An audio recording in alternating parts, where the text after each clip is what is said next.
चाणूरमर्दनम् देवकी परमानन्दम् कृष्णं वन्दे जगद्गुरुम् कृष्णं वन्दे जगद्गुरुम् कृष्णं वन्दे जगद्गुरुम्।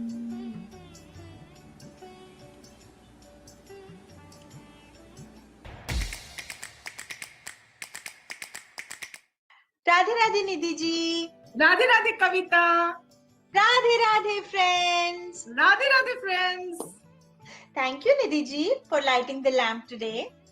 And everyone, welcome to the day 6 of International Gita Festival. Your wonderful cute hosts Nidhi ji and Kavita at your service. By now, all of you must be Gita Pandits, right? Nidhi ji? I think what so. About you? I think so because they have been listening to recitation, understanding Gita in every way, in the youth talk. So, of course. Yes. How fast this week has gone by, Nidhi ji. And it felt like it just snapped in a moment.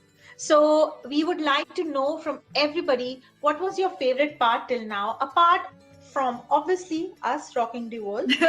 Yes. Hear from everyone who has joined this session. So with this, let's hear the agenda for today. Nidhi ji? Yes, the agenda for the day 6, the last day, I'm so sad for the whole Gita reading. It is, we will be reciting the leftover chapters and reading, and the topic of special talk will be Bhagavad Gita for Household Life by Pranay and Rohina. I just cannot wait. So let's make most of it and listen attentively.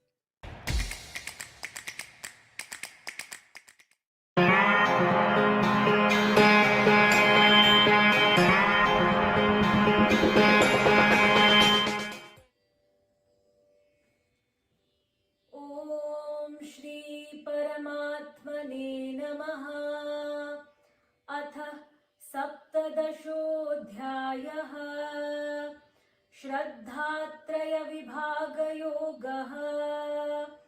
Arjun उवाच ये शास्त्रविधिमुत्सृज्य यजन्ते श्रद्धयान्विताः तेषां निष्ठा तु का कृष्ण सत्त्वमाहो रजस्तमः। श्रीभगवानुवाच त्रिधा भवति श्रद्धा देहिनां सा स्वभावजा सात्विकी राजसी चैव तामसी चेति तां शृणु। सत्त्वानुरूपा सर्वस्य श्रद्धा भवति भारत श्रद्धामयोऽयं पुरुषो यो यच्छ्रद्र स एव सः। यजन्ते सात्विका देवान् यक्षरक्षांसि राजसाः प्रेतान् भूतगणांश्चान्ये यजन्ते तामसा जनाः। अशास्त्रविहितं घोरं तप्यन्ते ये तपो जनाः दम्भाहङ्कारसंयुक्ताः कामरागबलान्विताः कर्षयन्तः शरीरस्थं भूतग्राममचेतसः मां चैवान्तः शरीरस्थं तान् विद्यासुरनिश्चयान्। आहारस्त्वपि सर्वस्य त्रिविधो भवति प्रियः यज्ञस्तपस्तथा दानं तेषां भेदमिमं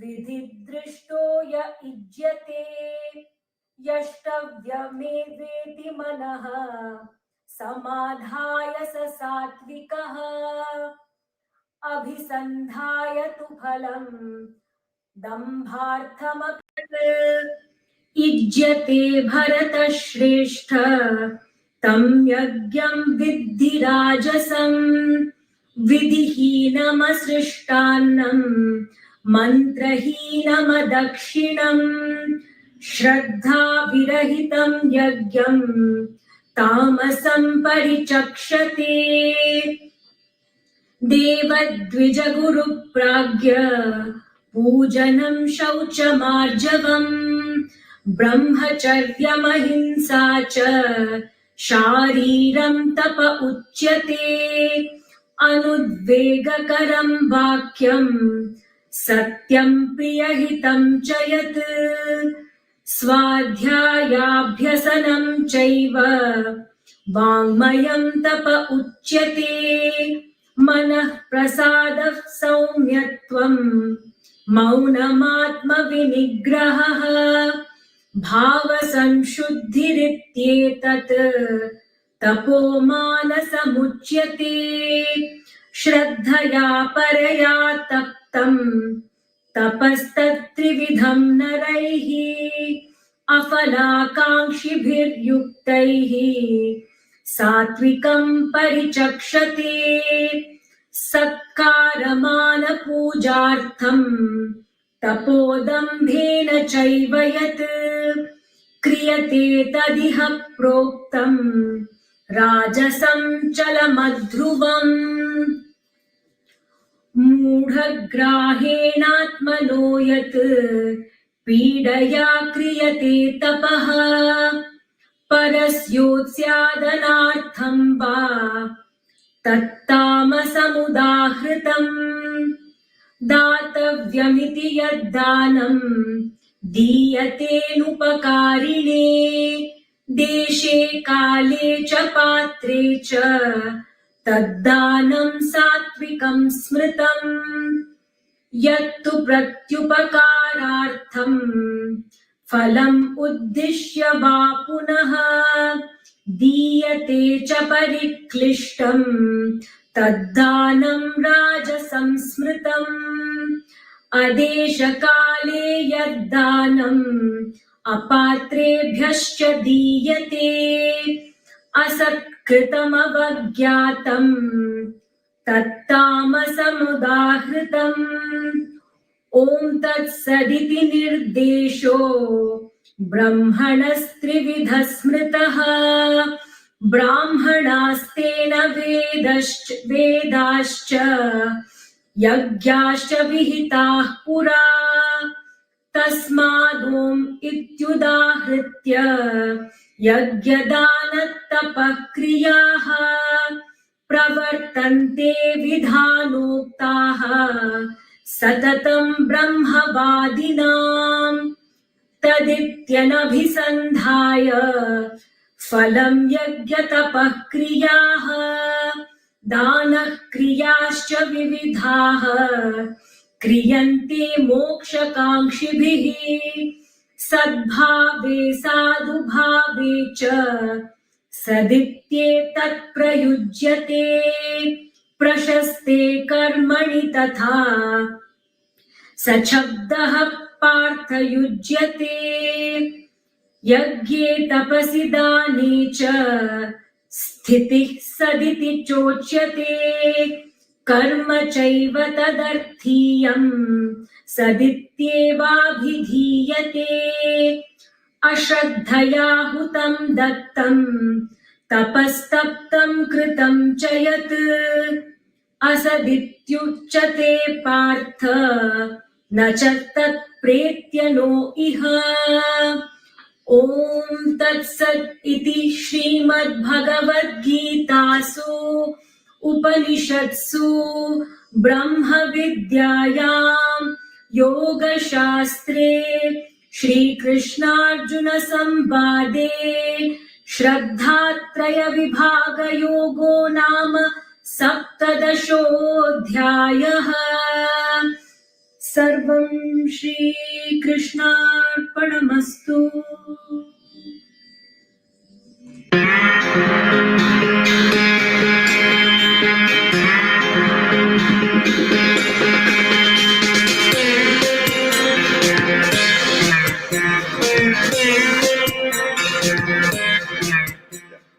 Shraddha Traya Vibhag Yoga, yoga through discerning the three divisions of faith.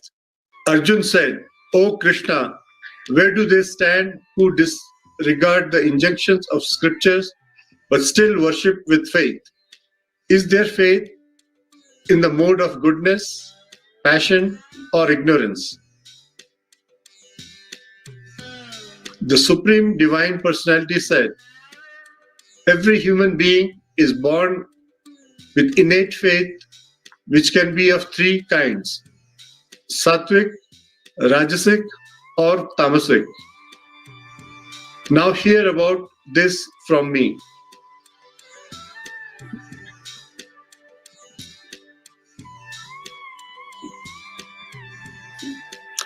The faith of all humans conform to the nature of their mind. All people possess faith, and whatever the nature of their faith, that is verily what they are.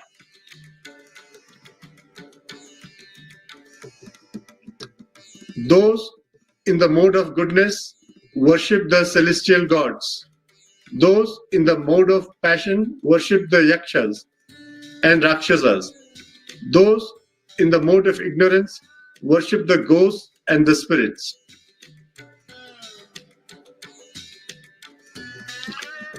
Some people perform stern austerities that are not enjoined by the scriptures, but rather motivated by hypocrisy and egotism. Impelled by the desire and attachment, they torment not only the elements of their body, but also I who dwell within them as Supreme Soul. Know these senseless people to be demonical resolves. The food person prefers is according to their dispositions. The same is true for their sacrifice, austerity, and charity they incline toward. Now hear of the distinctions from me.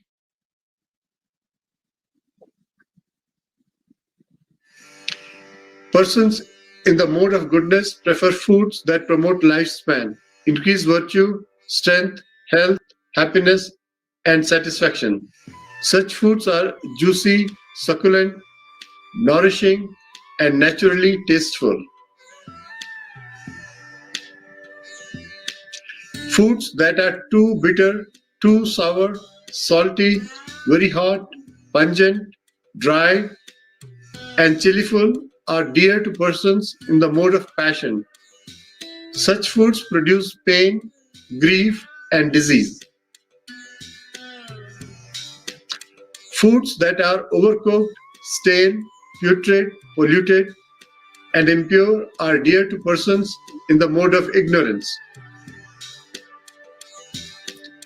Sacrifice that is performed according to the scriptural injunctions without expectation of reward, with the firm conviction of mind that is a matter of duty, is of nature of goodness. O best of Bharatas, know that sacrifice which is performed for material benefit or with hypocritical aim to be in the mode of passion. Sacrifice devoid of faith, contrary to the injunctions of scriptures, in which no food is offered, no mantras chanted, no donation made, is to be considered in the mode of ignorance.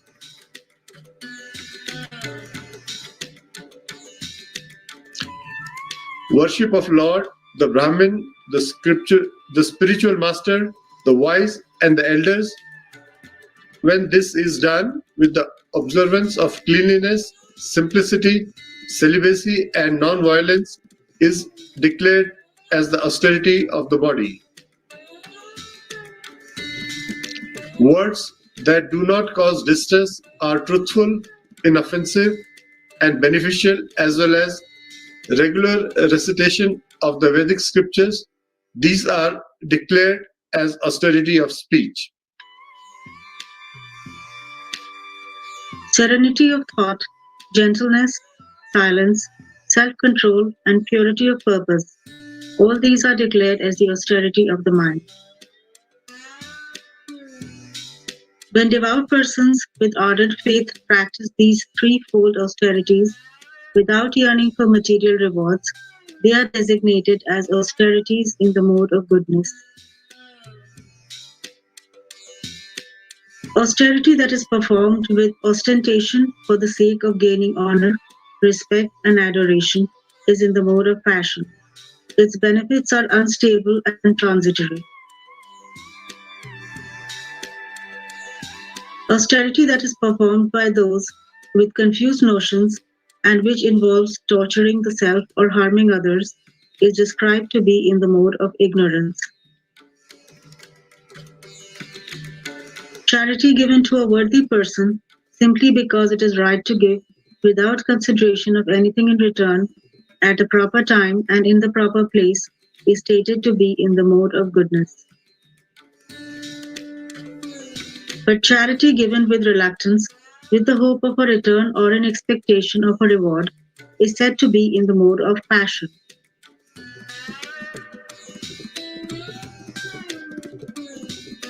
And that charity which is given at the wrong place and wrong time to unworthy persons without showing respect or with contempt is held to be in the nature of nescience.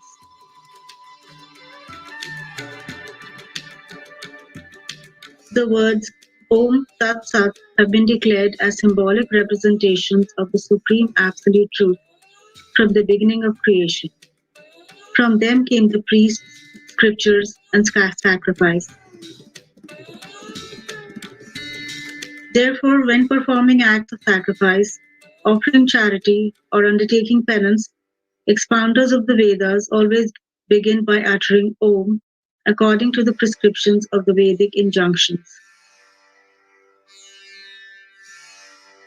Persons who do not desire fruitive rewards but seek to be free from material entanglements utter the word Sat along with the acts of austerity, sacrifice, and charity. The word Sat means external existence and goodness. O Arjun, it is also used to describe an auspicious action. Being established in the performance of sacrifice, penance, and charity is also described by the word Sat, and so any act for such purpose is named Sat. O son of Pritha, whatever acts of sacrifice or penance are done without faith are termed as Asat. They are useless both in this world and the next. Radhe Radhe everyone, and welcome back, friends. Thanks for being a part of the International Gita Festival. We take this opportunity to express our gratitude to all the attendees, participants, sponsors, Yajman, and of course JK Yog volunteers and other volunteers who helped us. And most of all, Kavita, who? Our God and Guru. He has created this opportunity. So we really are very grateful. So this festival gave all the participants to master one chapter of Gita as the contests were based on it. I'm really very excited to find who will be the Gita Pandit. Kavita, that's a special prize. And when will it be disclosed? It will be disclosed on March 21st, and that is tomorrow. Yes, can't wait, Nidhi, can't wait. And the Gita Pandit, what an honor. Pandit, huh? Pandit. We all are now Pandits by attending these sessions. I hope so. But who wins the Grand Gita Pandit Award? Let's see. Meanwhile, friends, please don't forget to post your comments on I Love Gita Because, and do answer the questions, do share your comments, do forward the link. Even actually it is the last day, but you can still forward it to your family and friends. But with this, Nidhi ji, I would like to share my sentiments too. I love Gita because it sure has given me some tips to be more tolerant, Yes. and patient and courageous as well, while dealing with my relatives, especially the in-laws, how it goes in every Yes. so, Absolutely. I think that's the reason I love Gita. It's taught me to be patient and tolerant at a certain level. So anyways, let's move on to our trivia questions of the day, which is, in which scriptures is the Gita included? I repeat, in which scriptures is the Gita included? Wow. Stay tuned for the answers. And now let's move on to our next segment of this marvelous, splendid event.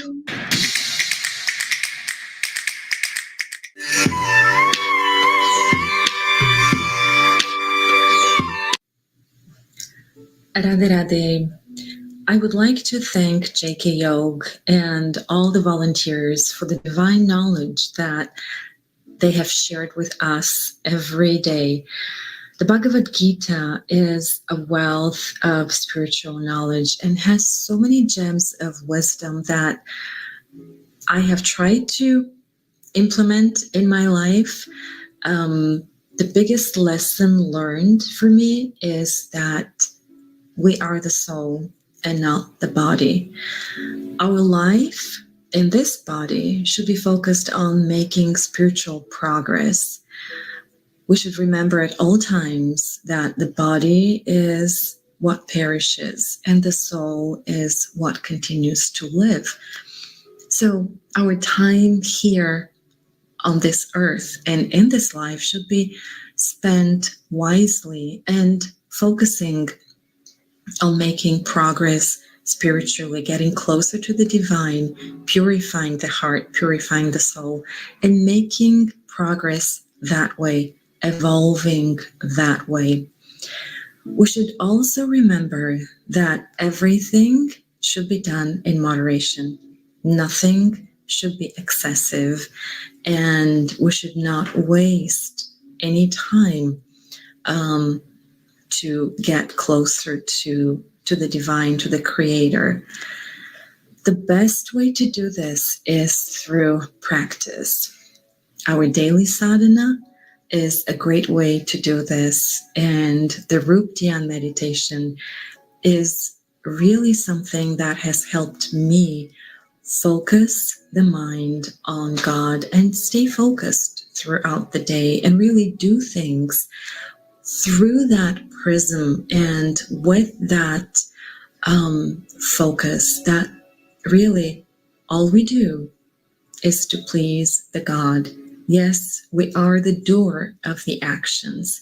We should be responsible and we should take responsibility for all we do, but we should not be attached to the results, because the results are really to please God, and really it's through his blessings and through his darshan and through his will that we achieve what we have achieved.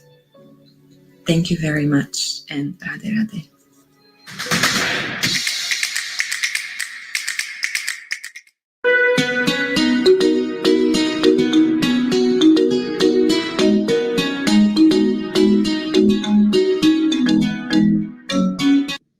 Radhe Radhe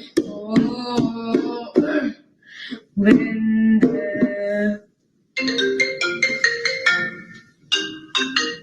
Hello? Oh yes, thank you for reminding me the chess tournament today. Bye.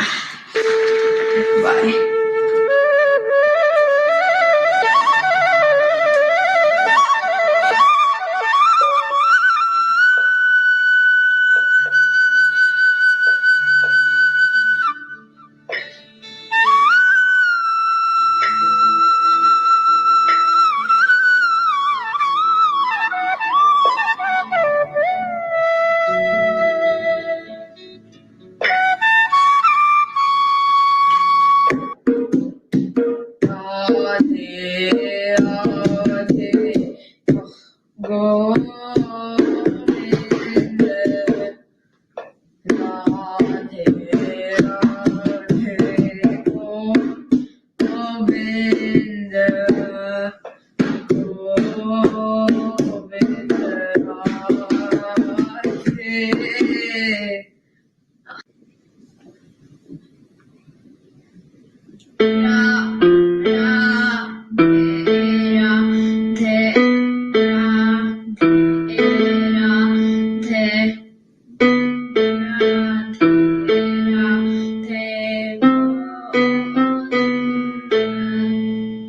a new episode of Ninjago came.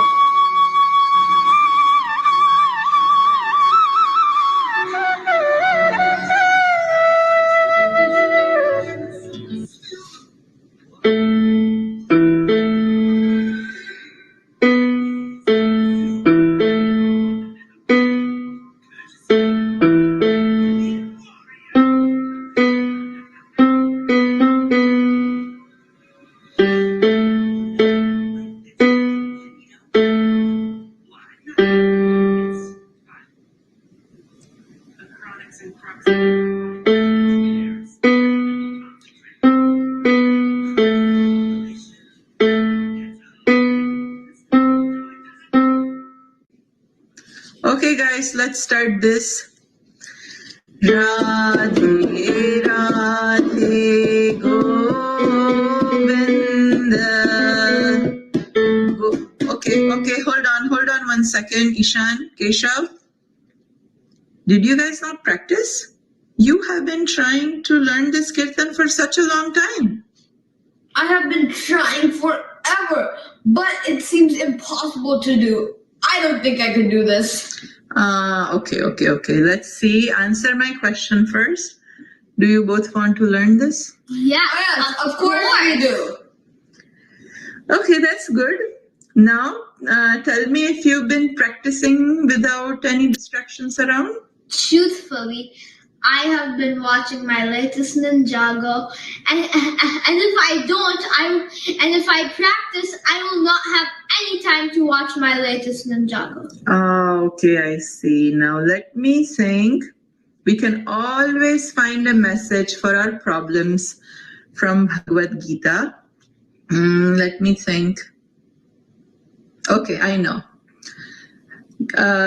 When Arjun complained to Sri Krishna that his mind is so difficult to control, even more than the wind, Sri Krishna explained to Arjun that even if it's difficult to control the mind, it's not impossible. He told Arjun to practice over and over again and to detach the mind from other distractions from achieving the goal. So my suggestion is to try practicing without any distractions. Practice every day and let's check the progress in 1 week. Does that sound good? Yes! All right, that sounds like a plan. Radhe Radhe Govinda. Radhe Radhe Radhe Radhe Radhe Govinda Govinda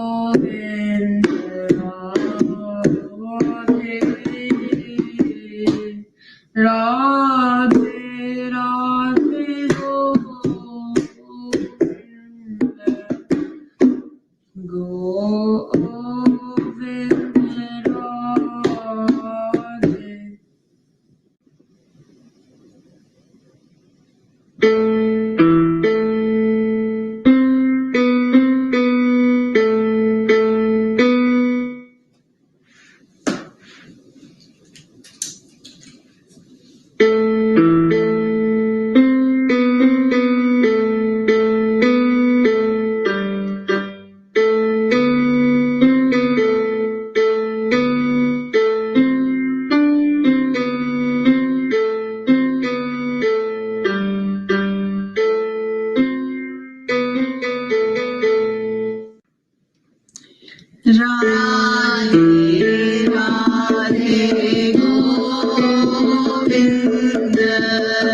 परमात्मने नमः। अथ अष्टादशोऽध्यायः।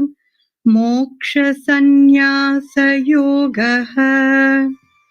अर्जुन उवाच संन्यासस्य महाबाहो तत्त्वमिच्छामि वेदितुम् त्यागस्य च हृषीकेश पृथक् केशिनिषूदन।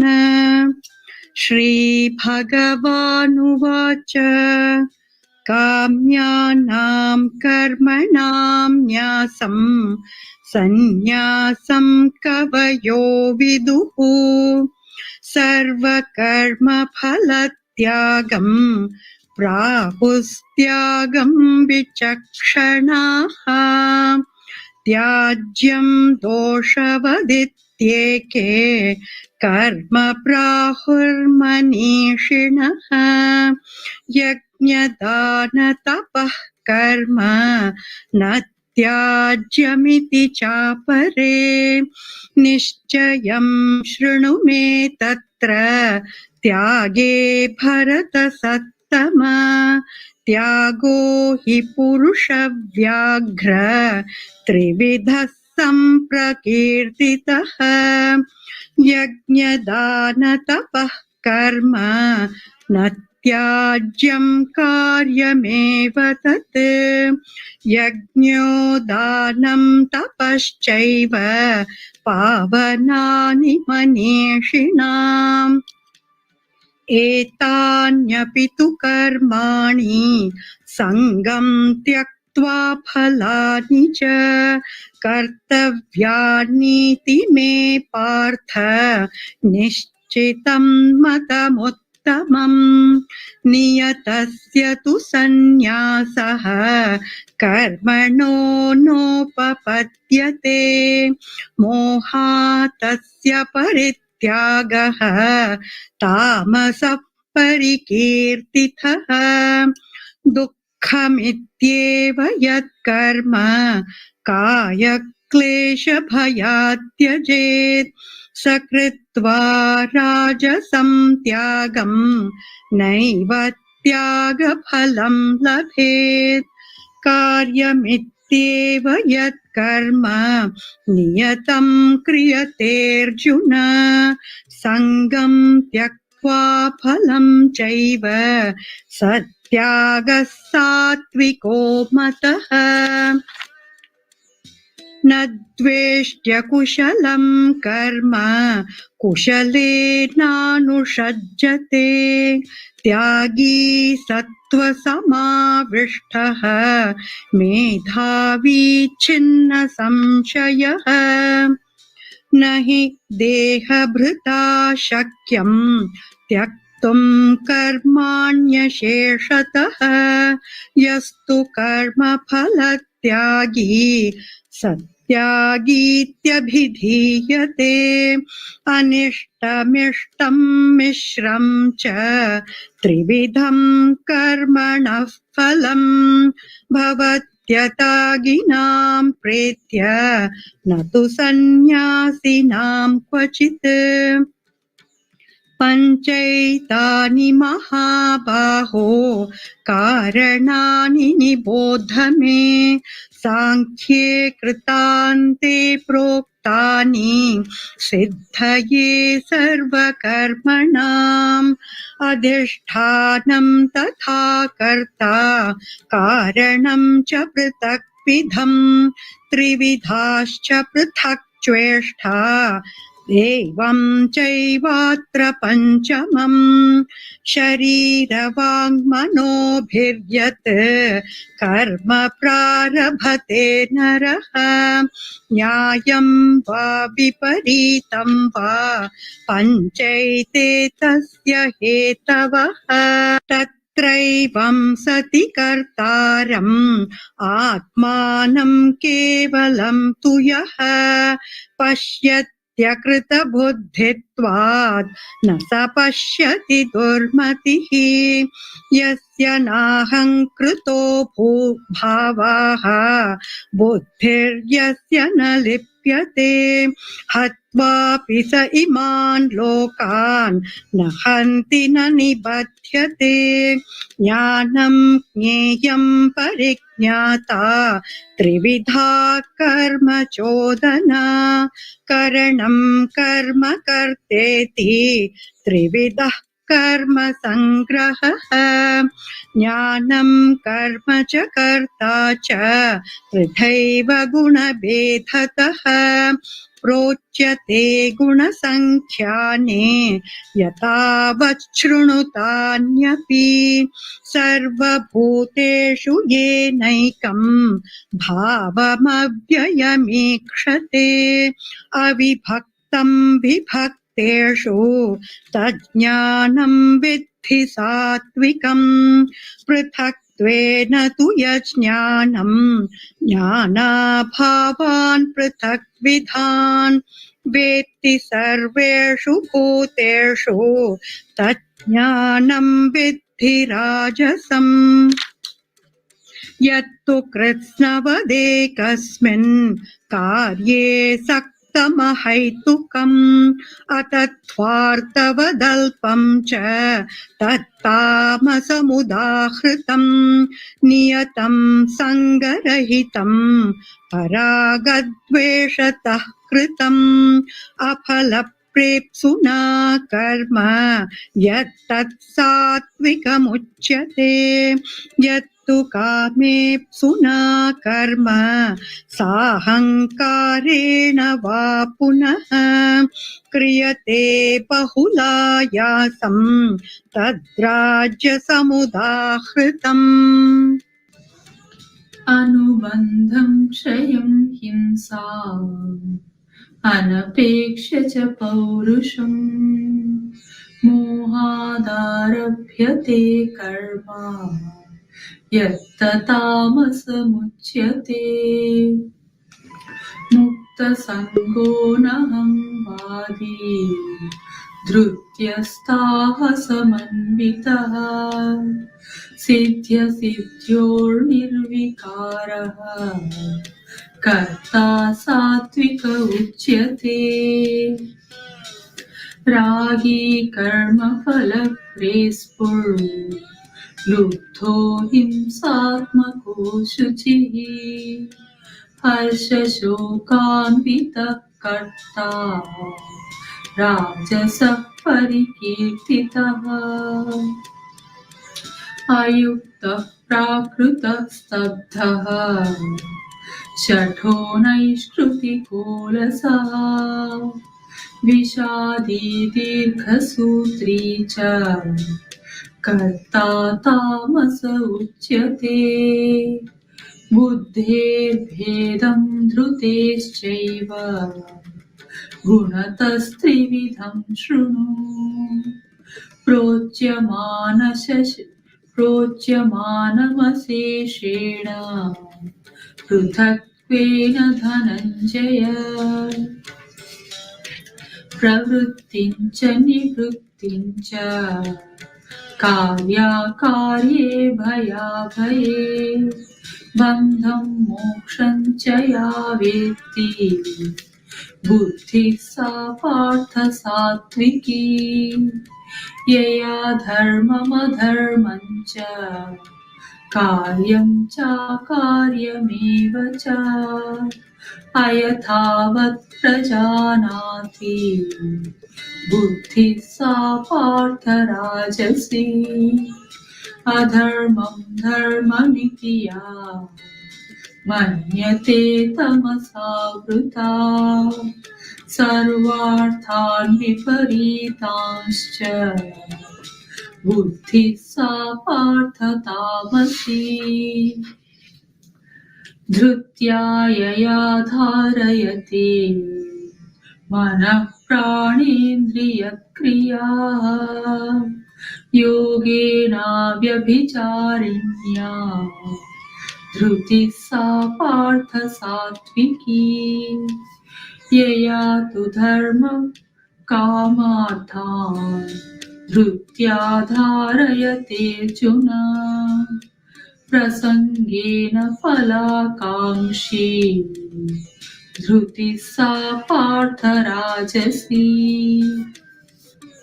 यया स्वप्नं भयं शोकं विषादं मदमेव च न विमुञ्चति दुर्मेधा धृतिः सा पार्थ तामसी सुखं त्विदानीं त्रिविधं शृणु मे भरतर्षभ अभ्यासाद्रमते यत्र दुःखान्तं च निगच्छति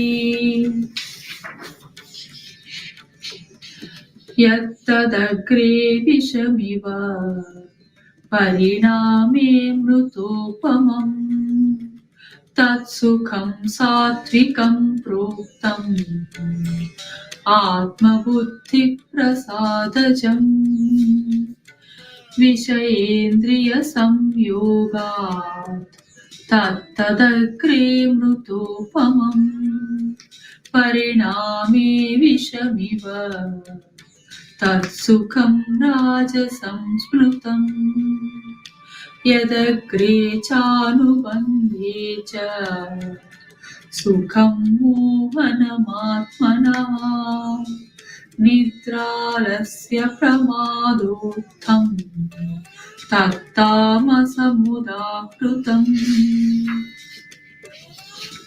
न तदस्ति पृथिव्यां वा दिवि देवेषु वा पुनः सत्त्वं प्रकृतिजैर्मुक्तम् यदेभिस्त्यात्रिभिर्गुणैः ब्राह्मणक्षत्रियविशां शूद्राणां च परं तप कर्माणि प्रविभक्तानि स्वभावप्रभवैर्गुणैः शमोदमस्तपः शौचम् क्षान्तिरार्जवमेव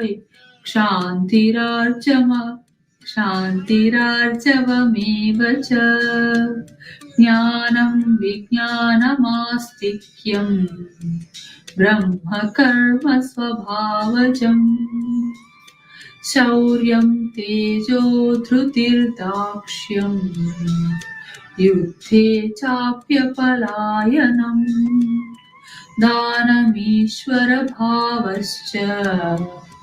क्षात्रं कर्म स्वभावजम् कृषिगौरक्ष्य वाणिज्यम् वैश्यकर्म स्वभावजम् परिचर्यात्मकं कर्म शूद्रस्यापि स्वभावजम्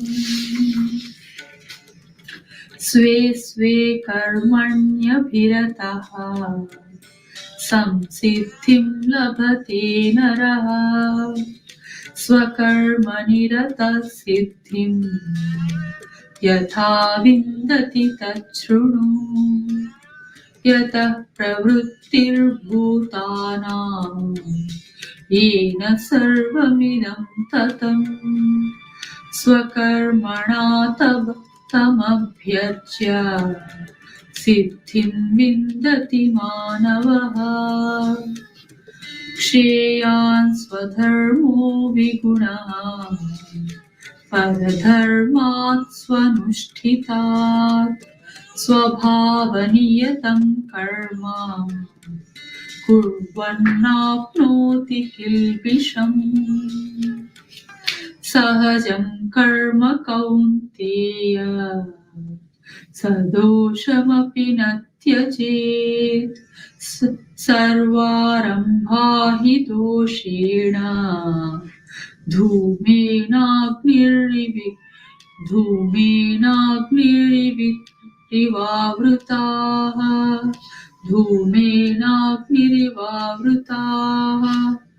असक्तबुद्धिः सर्वत्र जितात्मा विगतस्पृहः नैष्कर्म्यसिद्धिं परमां सन्न्यासेनाधिगच्छति सिद्धिं प्राप्तो यथा ब्रह्मा तथाप्नोति निबोध मे समासेनैव कौन्तेय निष्ठा ज्ञानस्य या परा।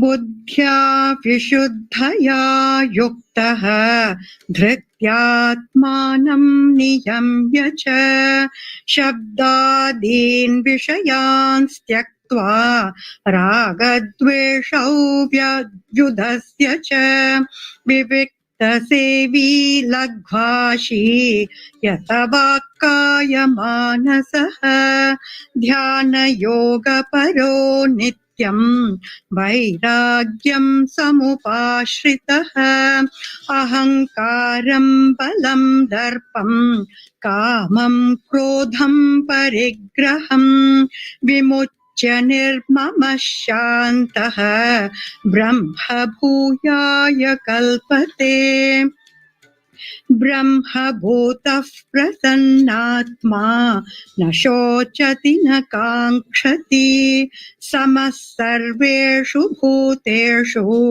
मद्भक्तिं लभते पराम् भक्त्या मामभिजानाति यावान्यश्चास्मि तत्त्वतः ततो मां तत्त्वतो ज्ञात्वा विशते तदनन्तरम् सर्वकर्माण्यपि सदा कुर्वाणो मद्व्यपाश्रयः मत्प्रसादादवाप्नोति शाश्वतं पदमव्ययम् चेतसा सर्वकर्माणि मयि सन्न्यस्य मत्परः बुद्धियोगमुपाश्रित्य मच्चित्तः सततं भव मच्चित्तः सर्वदुर्गाणि मत्प्रसादात् तरिष्यसि अथ चेत्त्वमहङ्कारात् न शोष्यसि विनङ्क्ष्यसि यदहङ्कारमाश्रित्य न योत्स्य इति मन्यसे मिथ्यैष व्यवसायस्ते प्रकृतिस्त्वां नियोक्ष्यति स्वभावजेन कौन्तेय निबद्धस्वेन कर्मणा कर्तुं नेच्छसि यन्मोहात् करिष्यस्य वशोऽपि तत् ईश्वरः सर्वभूतानां हृद्देशेऽर्जुन तिष्ठति भ्रामयन् सर्वभूतानि यन्त्रारूढानि मायया तमेव शरणं गच्छ सर्वभावेन भारत तत्प्रसादात् परां शान्तिं स्थानं प्राप्स्यसि शाश्वतम् इति ते ज्ञानमाख्यातं गुह्याद् गुह्यतरं मया विमृश्यैतदशेषेण यथेच्छसि तथा कुरु सर्वगुह्यतमं भूयः शृणु मे परमं वचः इष्टोऽसि मे दृढमिति ततो वक्ष्यामि ते हितम् मन्मना भव मद्भक्तः मद्याजी मां नमस्कुरु मामे वैश्यसि सत्यं ते प्रतिजाने प्रियोऽसि मे सर्वधर्मान् परित्यज्य मामेकं शरणं व्रज अहं त्वा सर्वपापेभ्यः मोक्षयिष्यामि मा शुचः सर्वधर्मान् परित्यज्य मामेकं शरणं व्रज अहं त्वा सर्वपापेभ्यः मोक्षयिष्यामि मा शुचः सर्वधर्मान् परित्यज्य मामेकं शरणं व्रज अहं त्वा सर्वपापेभ्यः मोक्षयिष्यामि मा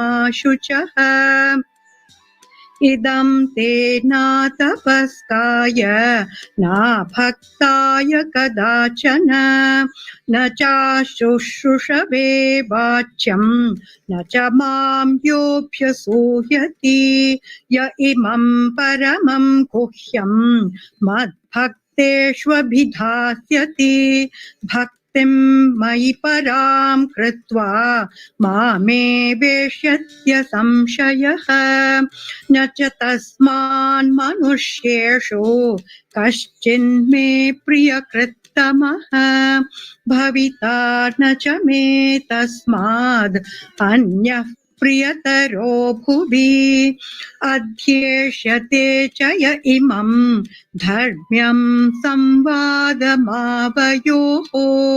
ज्ञानयज्ञेन तेनाहम् इष्टस्यामिति मे मतिः श्रद्धावाननसूयश्च शृणुयादपि यो नरः सोऽपि मुक्तः शुभान् लोकान् प्राप्नुयात् पुण्यकर्मणाम् कच्चिदेतत् श्रुतं पार्थ त्वयैकाग्रेण चेतसा कच्चिदज्ञानसम्मोहः प्रनष्टस्ते धनञ्जय अर्जुन उवाच नष्टो मोहस्मृतिर्लब्धा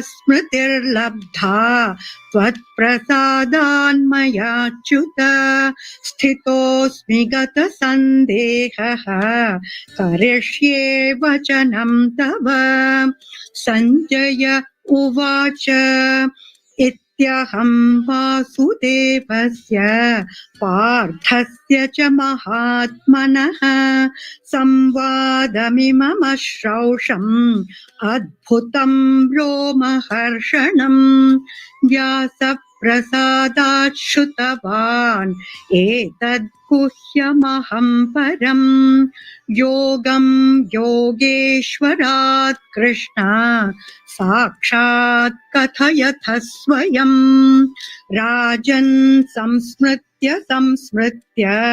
संवादमिममद्भुतम् केशवार्जुनयोः पुण्यम् हृष्यामि च मुहुर्मुहुः तच्च संस्मृत्य रूपमत्यद्भुतं हरेः विस्मयो मे महाराजन् हृष्यामि च पुनः पुनः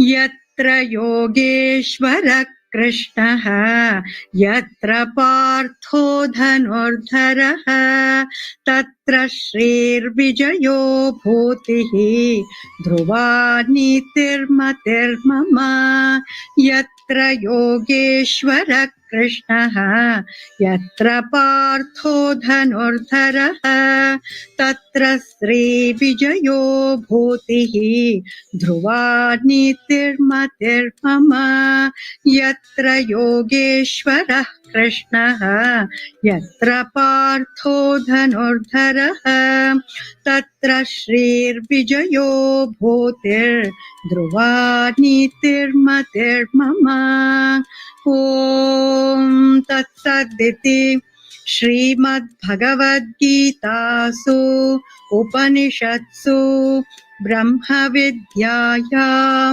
योगशास्त्रे श्रीकृष्णार्जुनसंवादे मोक्षसंन्यासयोगो नाम अष्टादशोऽध्यायः सर्वं श्रीकृष्णार्पणमस्तु सद्गुरुनाथ महाराज की जय। ॐ सर्वे भवन्तु सुखिनः सर्वे सन्तु निरामयाः सर्वे भद्राणि पश्यन्तु मा कश्चित् दुःखभाग् भवेत्। ॐ शान्ति शान्ति शान्तिः।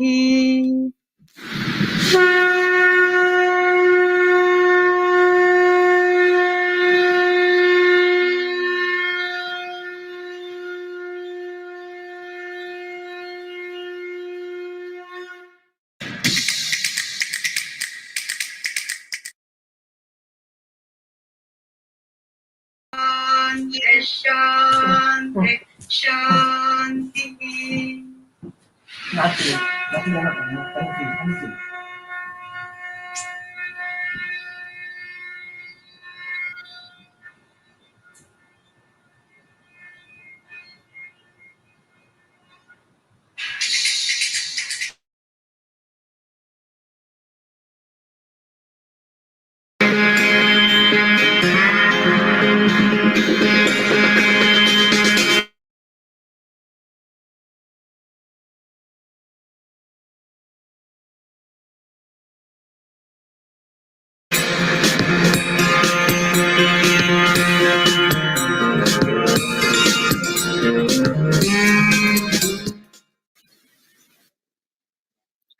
Chapter 18, Moksha Sannyas Yoga, Yoga through the perfection of renunciation and surrender.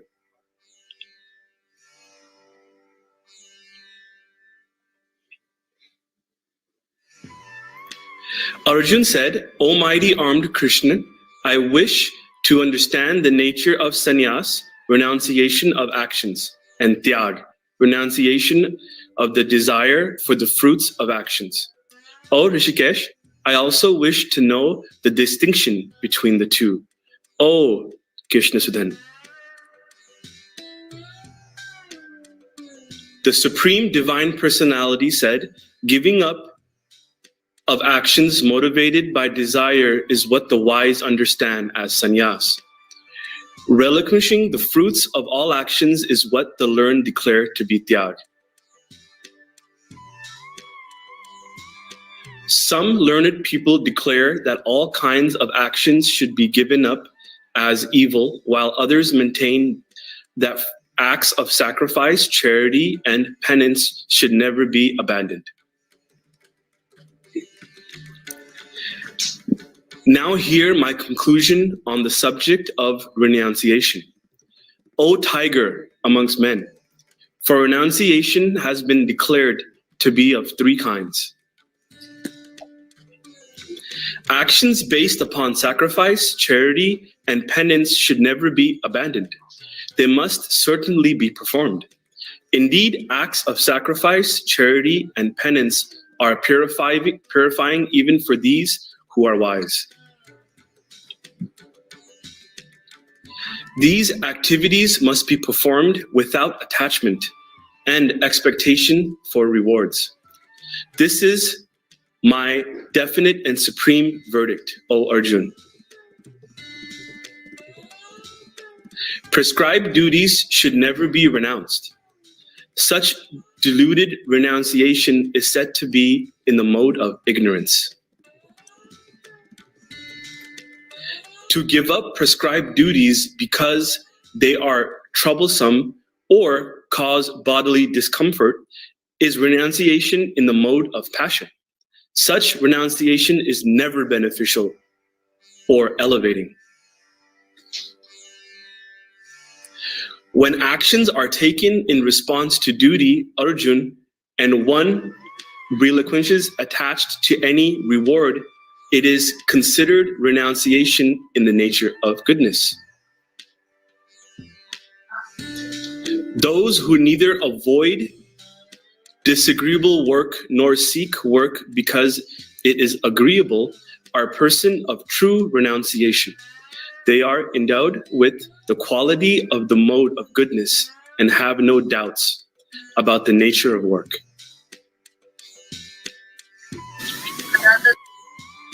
For the embodied being, it is impossible to give up activities entirely, but those who relinquish the fruits of their action are said to be truly renounced. The threefold fruits of action, pleasant, unpleasant, and mixed, occur even after death to those who are attached to personal reward. But for those who renounce the fruits of their action, there are no such result in the here or hereafter. O Arjun, now learn from me about the 5 factors that have been mentioned for the accomplishment of all actions in the doctrine of Sankhya, which explains how to stop the reaction of karmas.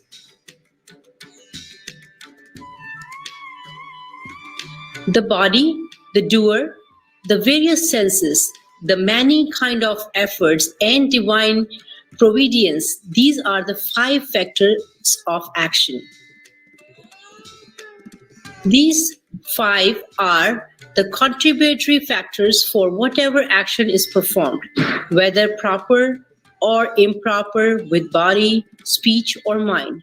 Those who do not understand this regard the soul as the only doer.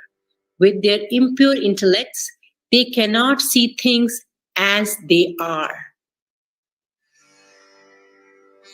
Those who are free from the ego of being the doer and whose intellect is unattached, through they may slay living being. They neither kill nor are they bound by actions. Knowledge, the object of knowledge, and the knower. These are the three factors that induce actions: the instrument of action, the act itself, and the doer. These are the three constituents of action. Knowledge, action, and the doer are declared to be of three kinds in the Sankhya philosophy, distinguished according to the three modes of material nature. Listen, and I will explain their distinction to you. Understand that knowledge to be in the mode of goodness by which a person sees one undivided, imperishable reality within all diverse living beings. Radhe Radhe. That knowledge is to be considered in the mode of passion, by which one sees the manifold living entities in diverse bodies as individual and unconnected. That knowledge is said to be in the mode of ignorance, where one is engrossed in a fragmental concept as if it encompasses the whole, and which is neither grounded in reason nor based on the truth.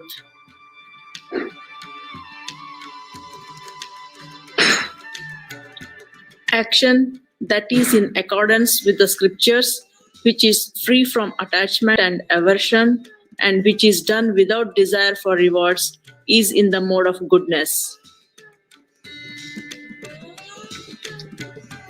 Action that is prompted by selfish desire, enacted with pride, and full of stress is in the nature of passion.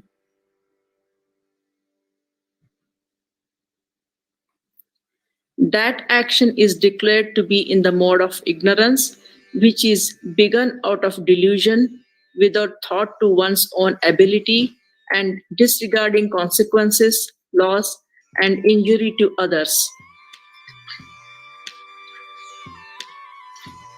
The performer is said to be in the mode of goodness when he or she is free from egotism and attachment, endowed with enthusiasm and determination, and equipoised in success and failure.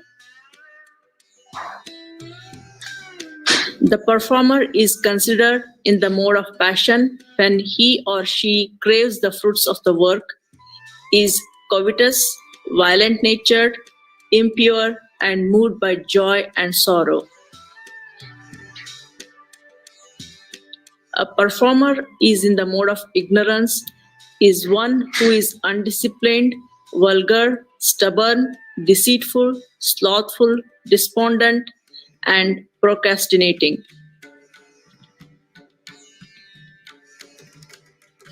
Hear now, O Arjun, of the distinctions of intellect and determination according to the three modes of material nature, as I describe them in detail. The intellect is said to be in the nature of goodness, O Parth, when it understands what is proper action and what is improper action, what is duty and what is non-duty, what is to be feared and what is not to be feared, what is binding and what is liberating. Radhe Radhe. The intellect is considered in the mode of passion when it is confused between righteousness and unrighteousness and cannot distinguish between right and wrong conduct.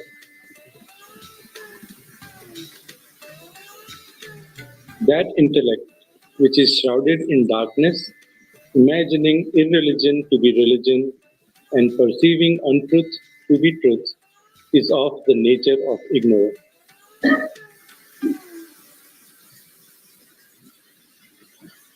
The steadfast will that is developed through yoga and which sustains the activities of the mind, the life airs, and the senses is said to be determination in the mode of goodness.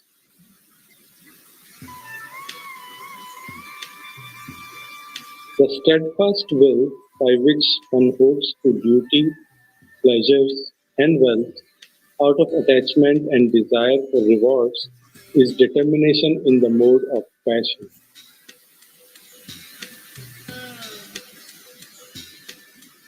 That unintelligent resolve is said to be determination in the mode of ignorance, in which one does not give up dreaming, fearing, grieving, despair, and conceit. And now hear from me, O Arjun, of the three kinds of happiness in which the embodied soul rejoices and can even reach the end of all suffering. That which seems like poison at first, but tastes like nectar in the end, is said to be happiness in the mode of goodness. It is generated by the pure intellect that is situated in self-knowledge. Happiness is said to be in the mode of passion when it is derived from the contact of the senses with their object. Such happiness is like nectar at first, but poison at the end.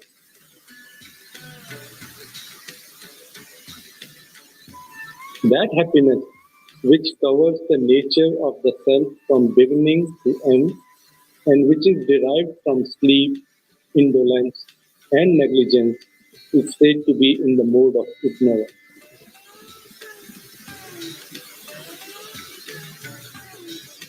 No living being on earth or the higher celestial abodes in this material realm is free from the influence of these three modes of nature. The duties of the Brahmins, Kshatriyas, Vaishyas, and Shudras are distributed according to their qualities, in accordance with their gunas, not by birth. Tranquility restraints authority, purity, patience, integrity, knowledge, wisdom, and belief. In a hereafter, these are the instinct qualities of work for Brahmins.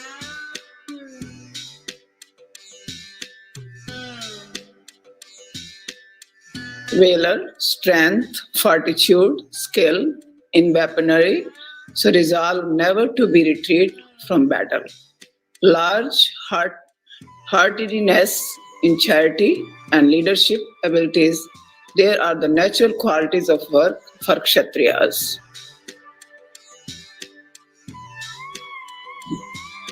Agriculture, dairy farming, and commerce are the natural works for those with the qualities of Vaishyas.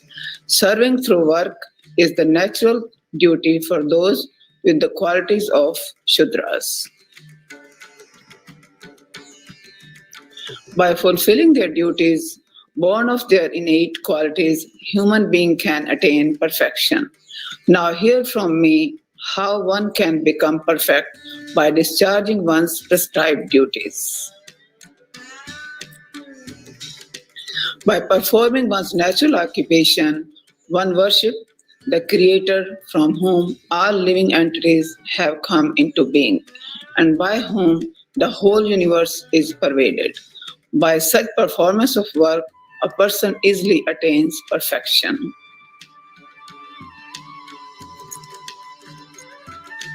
It is better to do one's own dharmas, even though imperfectly, than to do another dharmas, even though perfectly. By doing one's innate duties, a person does not incur sin.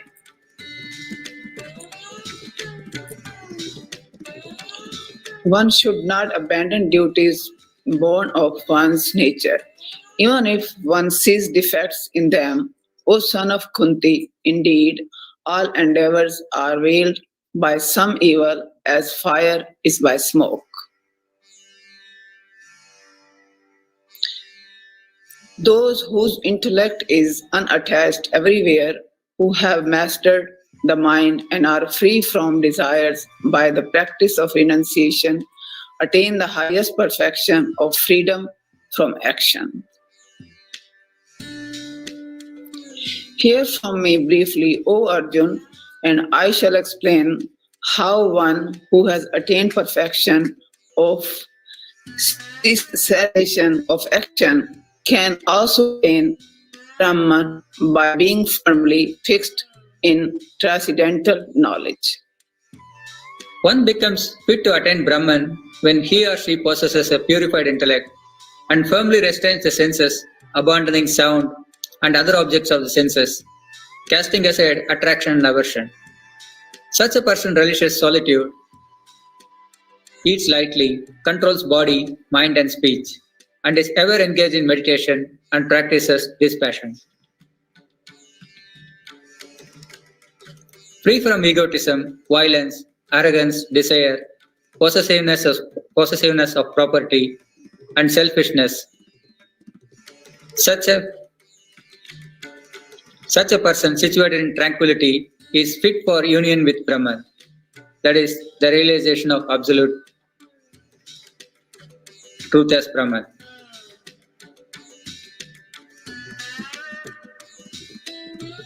One situated in the transcendental Brahman realization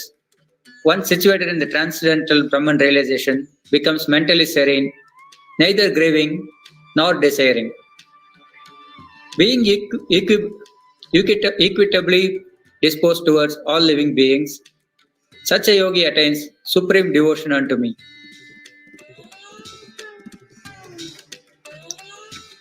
Only by loving devotion to me does one come to know who I am in truth. Then, having come to know me, my devotee enters into full consciousness of me.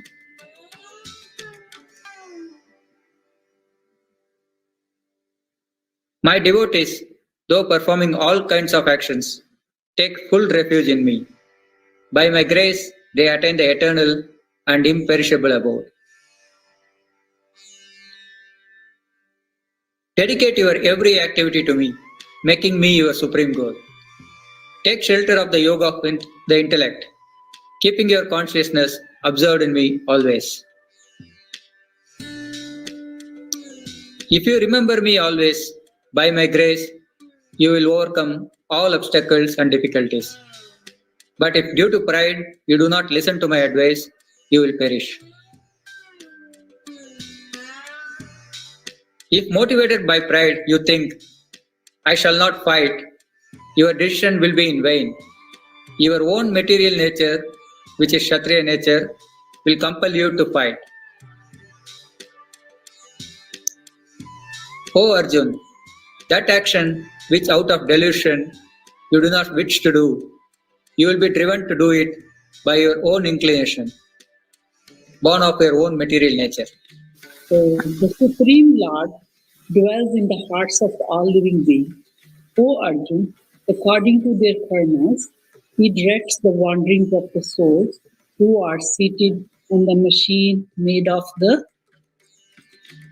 material energy. Surrender exclusively unto him with your whole being, O Bharat. By his grace, you will attain perfect peace and the eternal abode. Thus, I have explained to you this knowledge that more sacred than all secrets. Ponder over to it deeply and then do as you wish.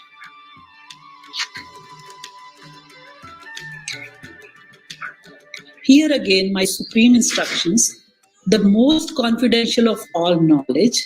I am revealing this for your benefit because you are very dear to me. Always think of me, be devoted to me, worship me, and offer obeisance to me. Doing so, you will certainly come to me. This is my pledge to you, for you are very dear to me. Abandon all varieties of dharmas and simply surrender unto me alone. I shall liberate you from all sinful reactions. Do not fear. This instruction should never be explained to those who are not austere or to those who are not devoted. It should also not be spoken to those who are averse to listening to spiritual topics, and especially not to those who are envious of me. Those who teach this most confidential knowledge amongst my devotees perform the greatest act of love. They will come to me without doubt.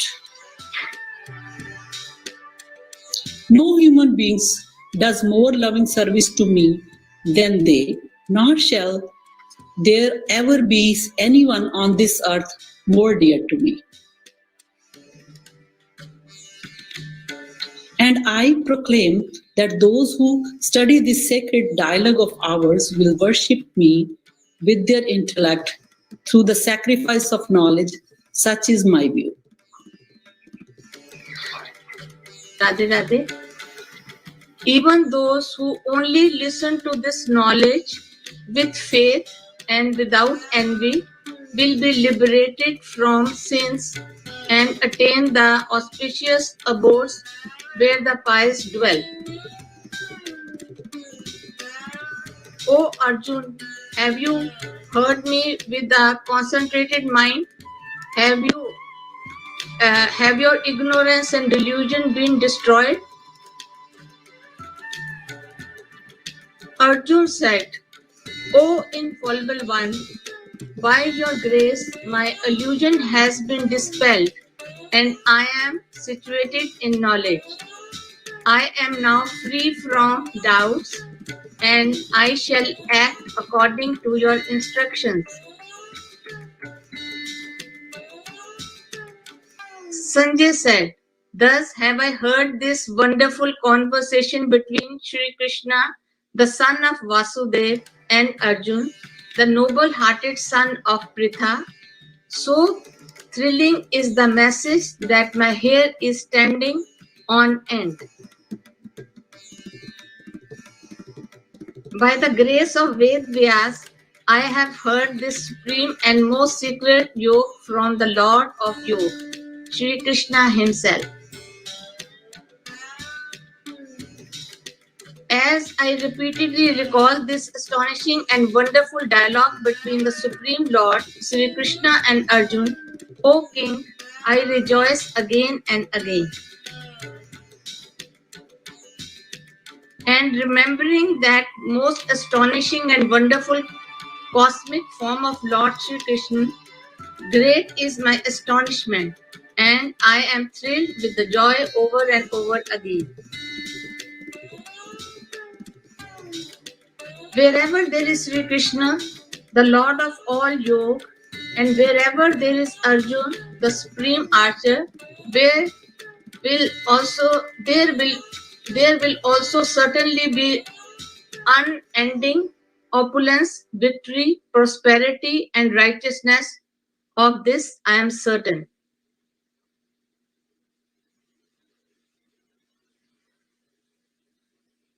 Wherever there is Sri Krishna, the Lord of all yoga, wherever there is Arjun, the supreme archer, there will also certainly be unending opulence, victory, prosperity, and righteousness.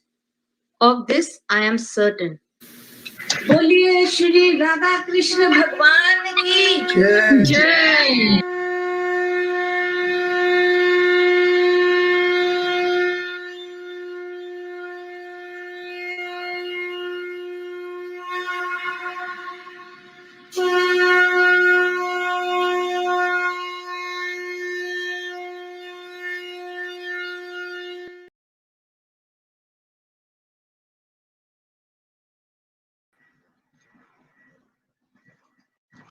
Radhe Radhe and welcome back. Wow, we have completed all 18 chapters of Gita. Congratulations. I'm feeling so grateful. If you too share the same sentiment, then post your favorite emoji and express it in the comments. Let's all enjoy the Gita hangover. So, the answer to the trivia question, in which scriptures is the Gita included, is Mahabharata, and I see almost everybody got it right. Awesome. So, coming up next is Special Enactment Part 2 by Misha from Bay Area, followed by a testimonial and a special talk by Pranay and Rohina on Bhagavad Gita for household lives. Can't wait for this awesome talk. So stay tuned and we will see you soon. Radhe Radhe.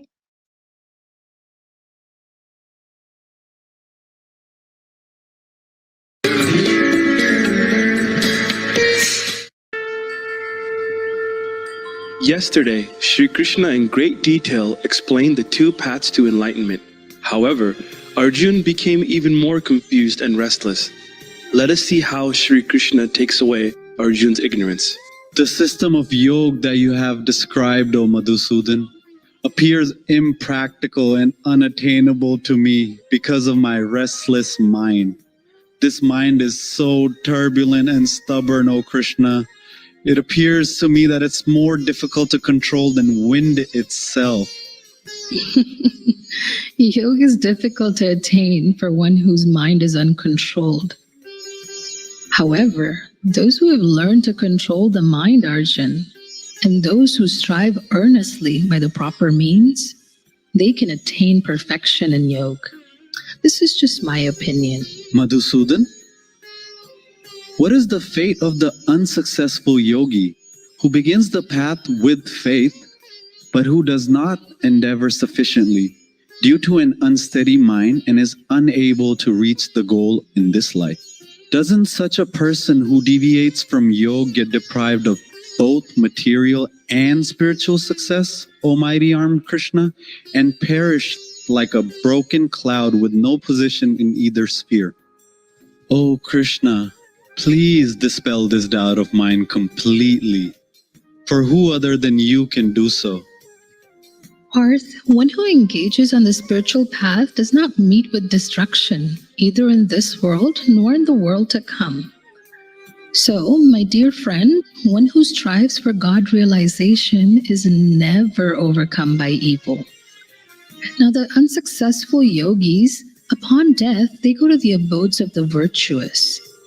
After they stay there for many ages, they're again reborn in the earth plane into a family of pious and prosperous people. Else, if they had developed dispassion due to long practice of yoga, they're born into a family endowed with divine wisdom. Such a birth is very difficult to attain in this world. But with the accumulated merits of many past births, when these yogis engage in sincere endeavors in making more progress, they become purified from material desires and attain perfection in this life itself. A yogi is superior to the tapasvi, superior to the jnani, and even superior to the karmi. Therefore, O Arjun, strive to be a yogi. Now, of all yogis, those whose minds are always absorbed in me, and those who engage in devotion to me with great faith, them I consider to be the highest of all. Now listen, Arjun, how would the mind attached exclusively to me and surrendering to me through the practice of bhakti yoga, you can know me completely and become free from doubt for eternity. Sri Krishna desires to increase Arjun's bhakti by describing his infinite glories and opulence. Lord Krishna reveals that he is the source of all that exists. Those devotees who know this engage in his devotion with great faith and get immense satisfaction by talking of his glories. Having heard the supremely confidential spiritual knowledge which you have revealed out of compassion to me, my illusion is now dispelled. I recognize you as the supreme imperishable being, the ultimate truth to be known by the scriptures. You are the support of all creation. You are the eternal protector of Sanatan Dharma, the eternal religion, and you are the everlasting supreme divine personality. O Lord of infinite power. My salutations to you from the front and the rear, indeed from all sides. You possess infinite valor and might and pervade everything, and so you are everything. Our friend Arjun is now fully convinced that Sri Krishna is the supreme divine personality and requests him to describe further his divine glories, which are like a divine nectar. Sri Krishna then discloses that everything that exists is a manifestation of his energies. He is the beginning, middle, and end of all. All beings and things get their splendor from him. Heart, hear again my supreme instructions, the most confidential of all knowledge. I'm revealing this for your benefit because you are very dear to me. Always, always, always think of me. Be devoted to me. Worship me and offer obeisance to me. Doing so, you will certainly come to me. This is my pledge to you, for you are very dear to me. Abandon all kinds of dharma and simply surrender unto me alone. I shall liberate you from all sinful reactions. Do not fear. Enlightened with divine knowledge, Arjun tells Sri Krishna that all his doubts and illusions have dispelled, and he is ready to act as per his instructions. We would like to conclude the Bhagavad Gita in the words of Sanjay, that victory, goodness, opulence, serenity, all always rest on the side of God and his pure devotees. And the light of the absolute truth will defeat the darkness of falsehood and unrighteousness. We hope you enjoyed this special presentation of the Srimad Bhagavad Gita, inspired by the profound commentary by Swami Mukundananda. Thank you, and Radhe Radhe.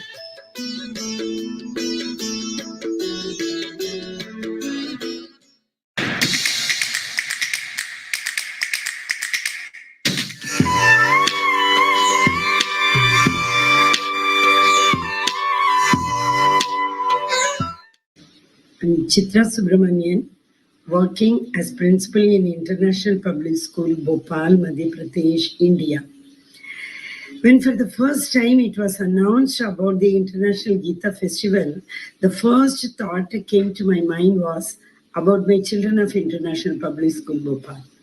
Starting a month before Gita Jayanti, the students regularly attended Bhagavad Gita classes during their value education periods, with the help of a recording available in JK Yoga website, sung by Shamaji so amazingly and melodiously. For conducting these classes, JK Yoga online classes, Swamiji's videos and his lectures helped us a lot tremendously.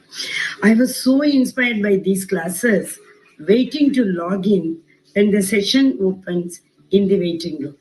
Despite odd timings, the yearning to hear and learn kept me awake.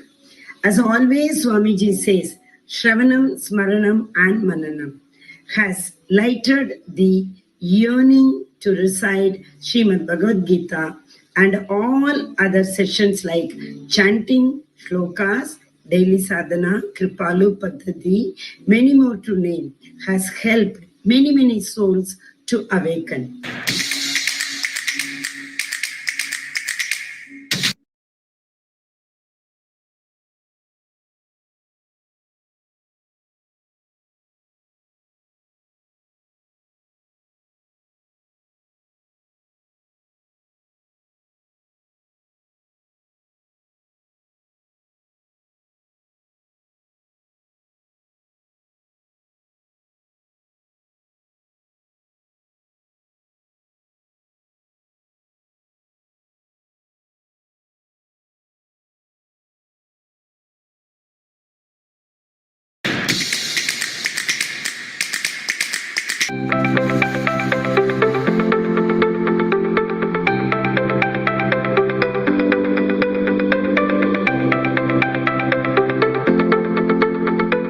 Communities have existed ever since humankind has existed. When these communities are of like-minded people, they enable the strengthening of our resolve on the path and inspiration to our mind to move ahead with speed. This is a divine community.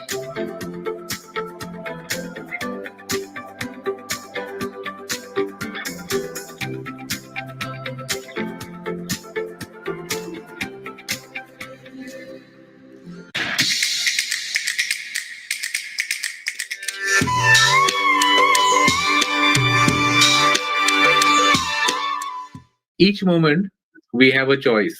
Who will we decide to listen to today? Our higher self or our ego? The moments we decide to listen to the true self, we feel fulfilled, happy and satisfied as though we are living our life's purpose. The days we decide to listen to the ego are usually the ones where we face the most difficulty. The struggle in life every day is like a battlefield. In this battlefield, we are confused sometimes and ask ourselves, am I playing my part fully? What does playing my part fully mean? What is my duty? How do I bring up my children? What to do and what not to do? Understanding the Bhagavad Gita helps us live life with purity, strength, discipline, honesty, kindness, and integrity. Just as Krishna encouraged Arjun to cast aside all doubts and trust in his highest self, we too can use the wisdom of the Bhagavad Gita to meet our own difficulties and decisions with fearlessness and honesty and learn to live life authentically and fully. My name is Pranay Mittal, and I am one of those fortunate souls who met Swamiji 8 or 9 years ago, and he's had a big impact in my life. Radhe Radhe everyone, I'm Rohina. Pranay and I have been married for the last 20 years and have 2 children. And we are excited to share with you how the Bhagavad Gita has shaped our lives. Joining us today are also Rima ji and Devesh ji. Radhe Radhe, Radhe Radhe Pranay, Radhe Radhe. Radhe Radhe. Radhe Radhe, Rohina ji, Pranay ji. Very happy to see you after a long time. So I am Rima and my husband Devesh, and we have been with Swamiji for a decade now, and it's been a beautiful journey under his guidance. We've been married for over 26, 27 years now, and we have 2 kids, and we live in Connecticut. Just like Pranay and Rohina, we used to meet every week on a weekly satsang and Bhagavad Gita studies. Used to be our favorite. You know, we used to look forward week after week discussing verses from Bhagavad Gita. So now life has changed, but still we can discuss and share some of the verses we like most, which impacted our life. So for today's session, we have selected a couple of verses that we would like to go over, and then Pranay ji and Rohina ji will take the discussion forward. So let's bring up the verses that we chose for today. So the discussion is on Bhagavad Gita for household life, and this is a part of the International Gita Festival that we are going to have. So the first verse is from chapter 2, and the verse is verse number 14. Matra sparshastu kaunteya shitoshna sukha dukkhada agama payino nityas tans titikshasva bharata. And the translation of this verse in English is, O son of Kunti, Lord is saying, the contact between the senses and the sense objects gives rise to fleeting perceptions of happiness and distress. These are non-permanent and come and go like the winter and summer seasons. O descendant of Bharat, one must learn to tolerate them without being disturbed. We can get to the next verse. There are 2 verses for this discussion that we have. The next one is the verse number 15, and it says, Yam hina vyathayante te purusham purusharshabha samadukha sukham dhiram so amritatvaya kalpate. The translation is, O Arjun, noblest amongst men, that person who is not affected by happiness and distress and remains steady in both becomes eligible for liberation. So with that, I think, we can have... I think it's a beautiful, beautiful words, right? It's teaching us the crux, the art of living in this world. Yeah. Usually we react, and it is saying that these are all part of life. We should learn to tolerate them, and we should learn the art of being unaffected. In the other word, we should learn how to respond rather than react. So with that, I think let's have turn it over to Pranay and Rohina to kind of take it from here. Now, when we are in distress or undergoing a period of discomfort, we immediately say, why us, right? Why me? Why am I going through this difficult time? So with this verse, I think it helped me just step back and kind of see my life and how it's just been a constant, there's happiness and distress and happiness and distress. And when you step back and you look at it that way, you know that this is going to happen. One day you're going to be happy and next day you're probably not going to be that happy. So it allows you to have a more objective view and a more objective view to the circumstance that you're going through. So I think for me, that has been the biggest learning. There's a beautiful story that Swamiji had said, which I think ties very nicely with this particular verse. Can we look at that story? There was once a king who was walking on the terrace of his palace, lost in miserable thoughts about the friction with his queen, the indiscipline of his friends, the rebellion by his commander-in-chief, when suddenly this king, he heard sounds of mirth and laughter coming from the hut of a poor family that was just by the side of his palace. The king was astonished. I, the king of the land, am unhappy, and this poor family is so joyous and blissful. He called his minister and said, Mantri, can you please tell me what is the secret of this poor family's happiness? The Mantri said, O king, if you wish to know such a priceless gem of wisdom, it will cost you 99 gold coins. When the minister got them, he tied them into a bundle and threw the bundle in front of that hut. In the morning, when that family woke up, they opened their door to discover a bundle before their doorstep. They were thrilled. How much have we received? Let's count it. They started 1, 2, 3, 96, 97, 98, and 99. Now they thought, if God had to give us, He should have given 100 straight. How can we be happy in 99 now? They lost their happiness. They decided, God has given us only 99. Never mind, we will purchase the 100th gold coin ourselves. They set up a saving scheme and started living by it. But the day the saving was not as planned, a quarrel would begin at home. The husband would blame the wife.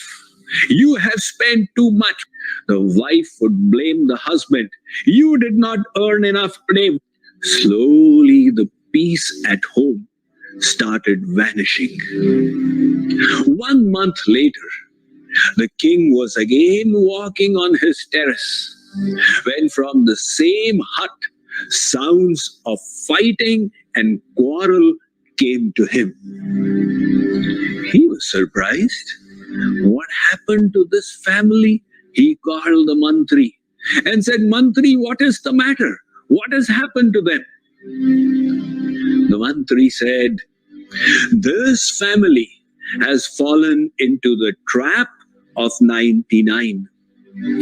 They are thinking what they have today is not enough to be happy because they only have 99.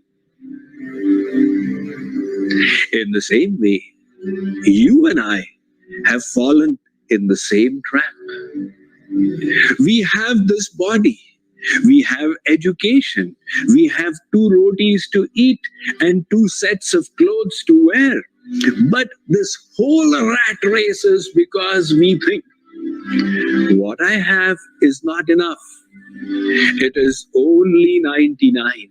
If only I could get my 100th gold coin, I would definitely be happy." So everybody is thinking happiness is in the next class. Everybody is thinking the grass is greener on the other side.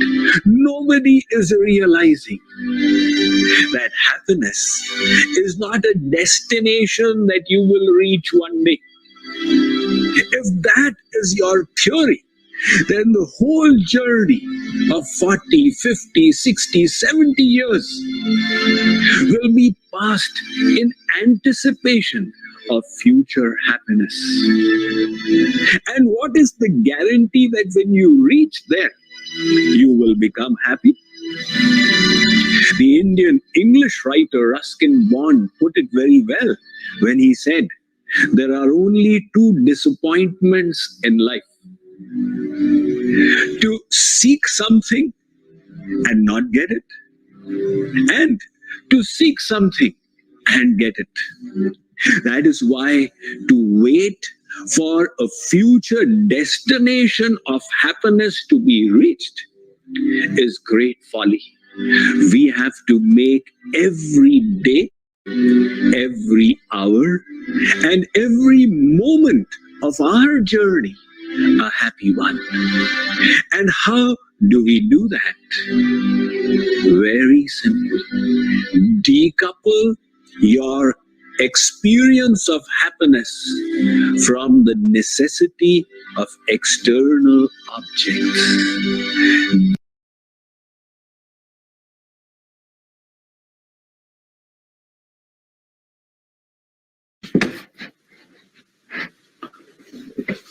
So that was a beautiful story. I think, Rohina, for us, I think when we heard it for the first time, it probably was like a life-changing moment. And we still, after many years, after maybe 10 years that I hear the story again, I still feel the same goosebumps that I had it when Swamiji told us the story for the first time, because it is so impactful.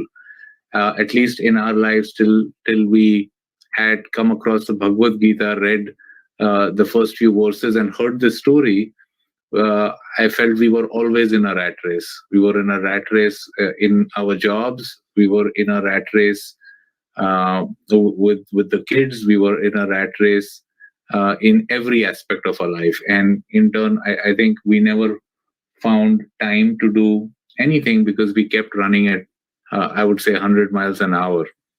And not only this story, I think Swamiji has another beautiful story in which he describes a situation where there is a manager and then there's a worker.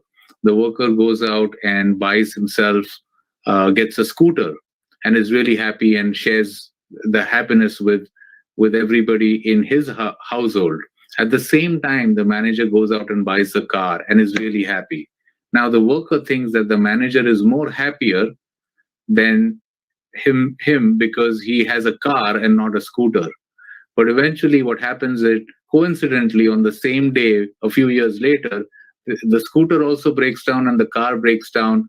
The worker can actually bring the scooter through the traffic home, but the manager has to leave his car parked in the traffic jam. So what kind of happiness did they really get? I mean, happiness is just a state of mind, and it is, as Swamiji put it in the video, it is not a destination, it is a journey, and we have to experience it, because the things and the graces we have already received, we have to recognize those, because those will make us happy today.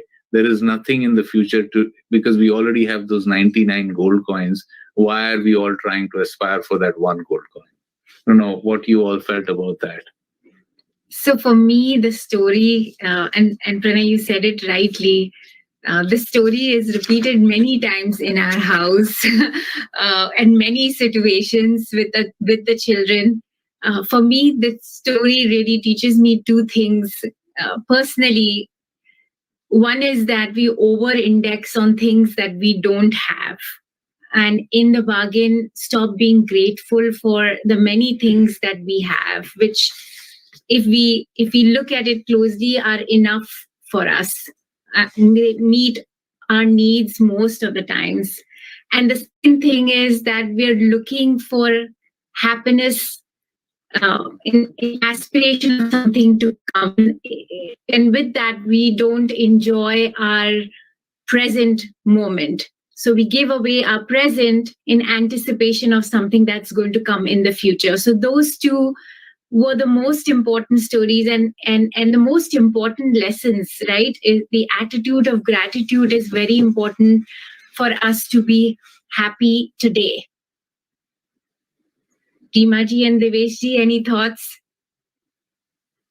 Yeah, completely agree with you, Rohinaji and Pranayji. Beautifully said, actually. Yes, we need to differentiate or identify needs versus wants.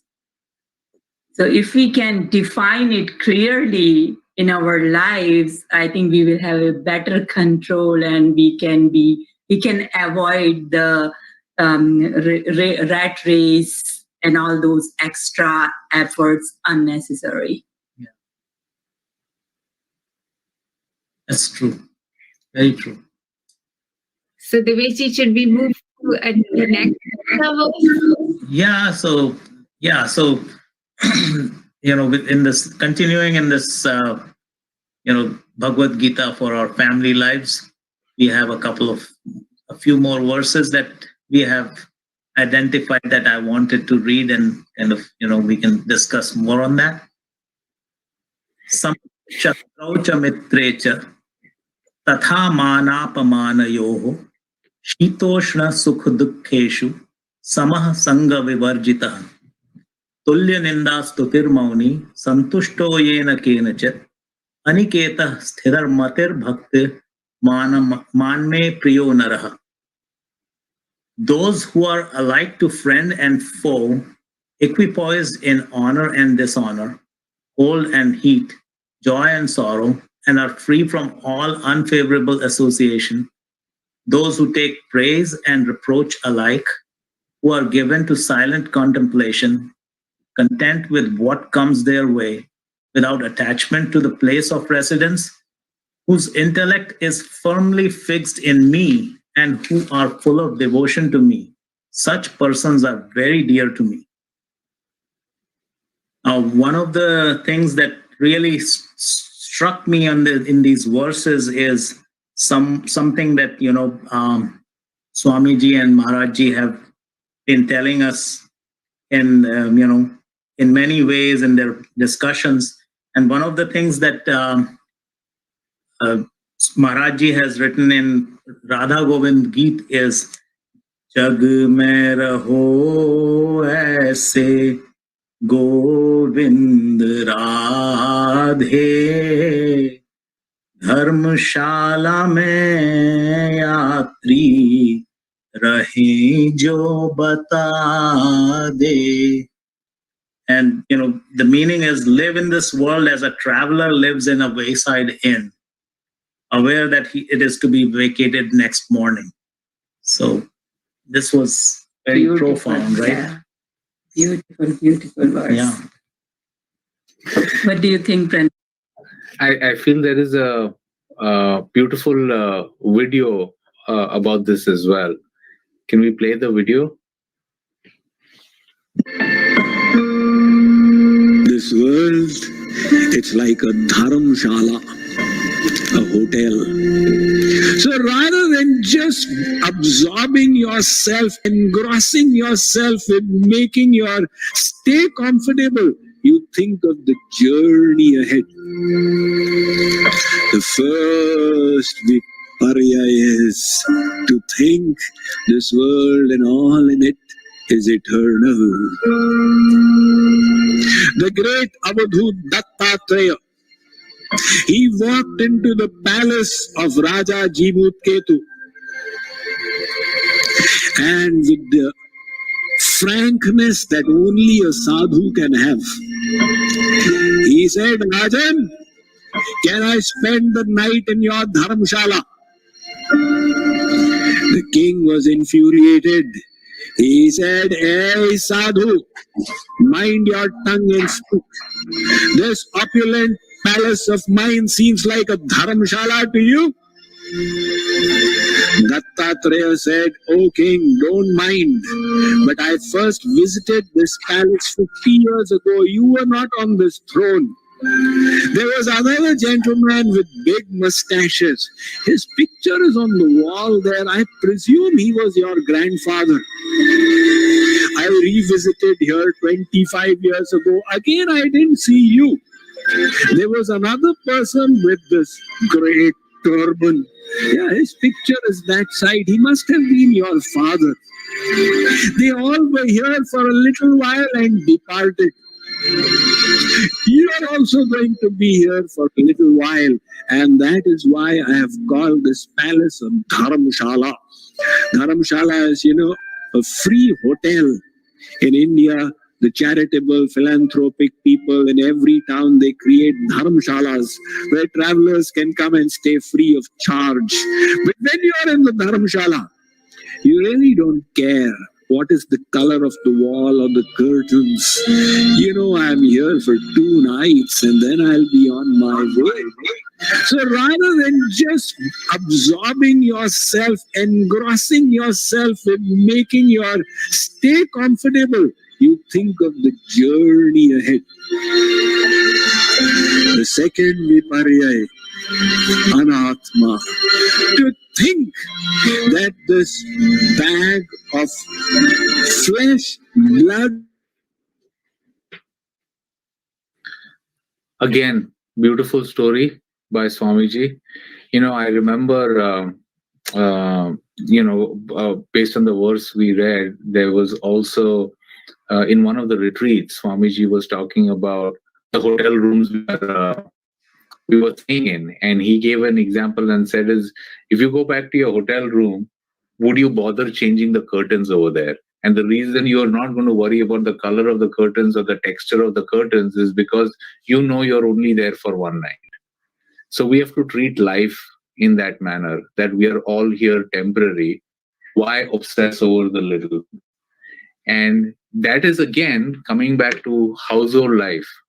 So many times we are obsessed with things in the house, the color of our walls or the furniture in the house or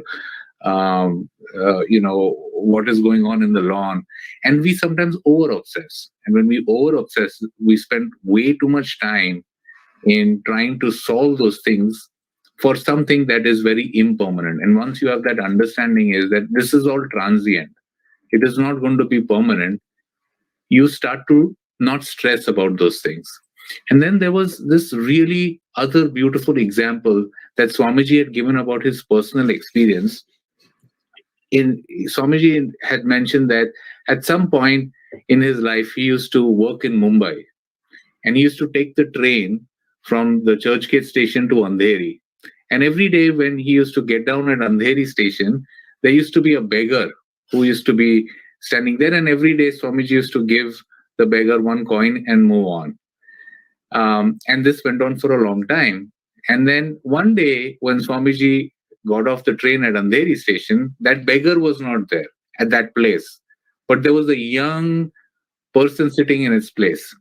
So Swamiji obviously has knew who was sitting there, but now they so happened to ask that person that why are you sitting here, and where is that old man whom I used to give that coin every day? And he said, oh, that is my father-in-law, and he has given this station, Andheri station, to me in dowry. So the beggar is thinking that he owns Andheri station. The railways own that they own the Andheri station.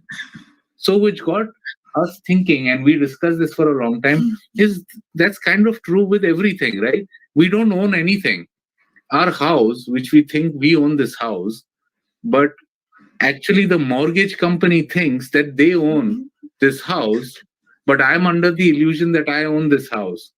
The mortgage is sold using some bonds to somebody else, and they think they own it.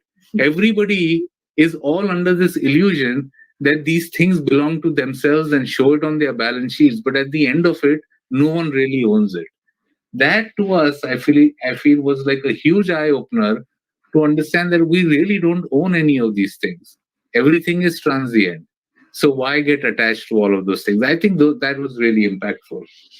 Yes, and if I had to just bring it back to our lives, if I just look at the house that I'm living in currently, which is 20 plus years old, we have been in it for less than a decade. So somebody lived in it before we came here. And I know someday we will leave and somebody else is going to live in it. We don't really think of it that way when we're living in the house. At least I tend to get a little frustrated or, angry when the kids don't keep it clean, or, things are not exactly the way I like it, or, if something's broken in the house, it really bothers me. But if I really, at that point, listen to the story, it helps me kind of reset and think about things that in a more practical way, that yes, this is transient. What you have with you today is your now, and you need to focus on that. The other story, Pranay, that always comes to my mind when I hear the story about Swamiji and the station is what my father used to say. So I grew up in Mumbai, and in Mumbai we all live in flats, right, which cost exorbitant amount of money. And he would always say, now the roof is mine, and now the floor is mine. So what I really own is the air in between, and I'm under this illusion that I have this house. So that's so practical also, right? It always reminds me of that story as well. Yeah, very, very profound. And that's worse. Swamiji started very nicely, that viparya, he said, the defect is in our intellect. Yes. Yeah. So how a defective intellect can fix itself? So we need someone who is higher than us in the consciousness. Of course, that person is called Guru. And, that's why we really need to have a mentor, a guru in our life who can show us the defects of our intellect and help us walk in the right path. So, Pranayji, what do we do the next? Should we take it to the next? Yeah. Okay. So, we are continuing in this. We have the next verse that we chose, and I will read it. Yada viniyatam chittam atmanyeva vatisthate nispriha sarva kamebhyo yukta ityuchyate tada. The meaning is, with thorough discipline, they learn to withdraw the mind from selfish cravings and rivet it on the unsurpassable good of the soul. Such persons are said to be in yoga and are free from all yearnings of the senses. So this is another one of the gems that we can talk about. And exactly, these senses are the cause of our misery, right? Yeah. When senses come in contact with their object, we get carried away. And here that verse is teaching us discipline is the way. Right? So Pranayji, on the discipline is the theme that comes in. Right, absolutely. And again, I would draw attention back to a beautiful video that Swamiji has explaining on how we can get disciplined. So can we see that video?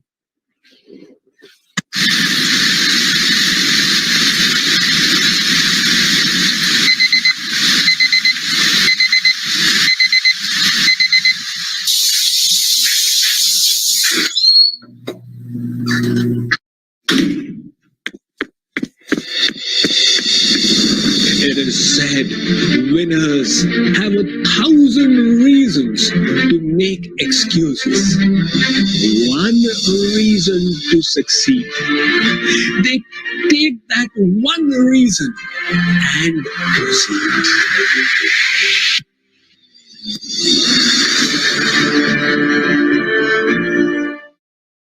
Here is an interesting story of internal motivation.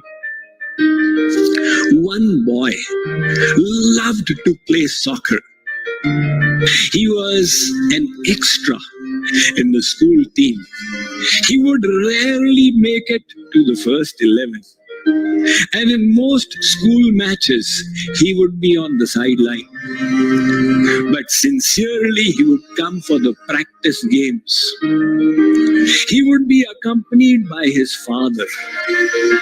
And while the child practiced, the father sat in the stands by the end of the stadium with a hat covering his head.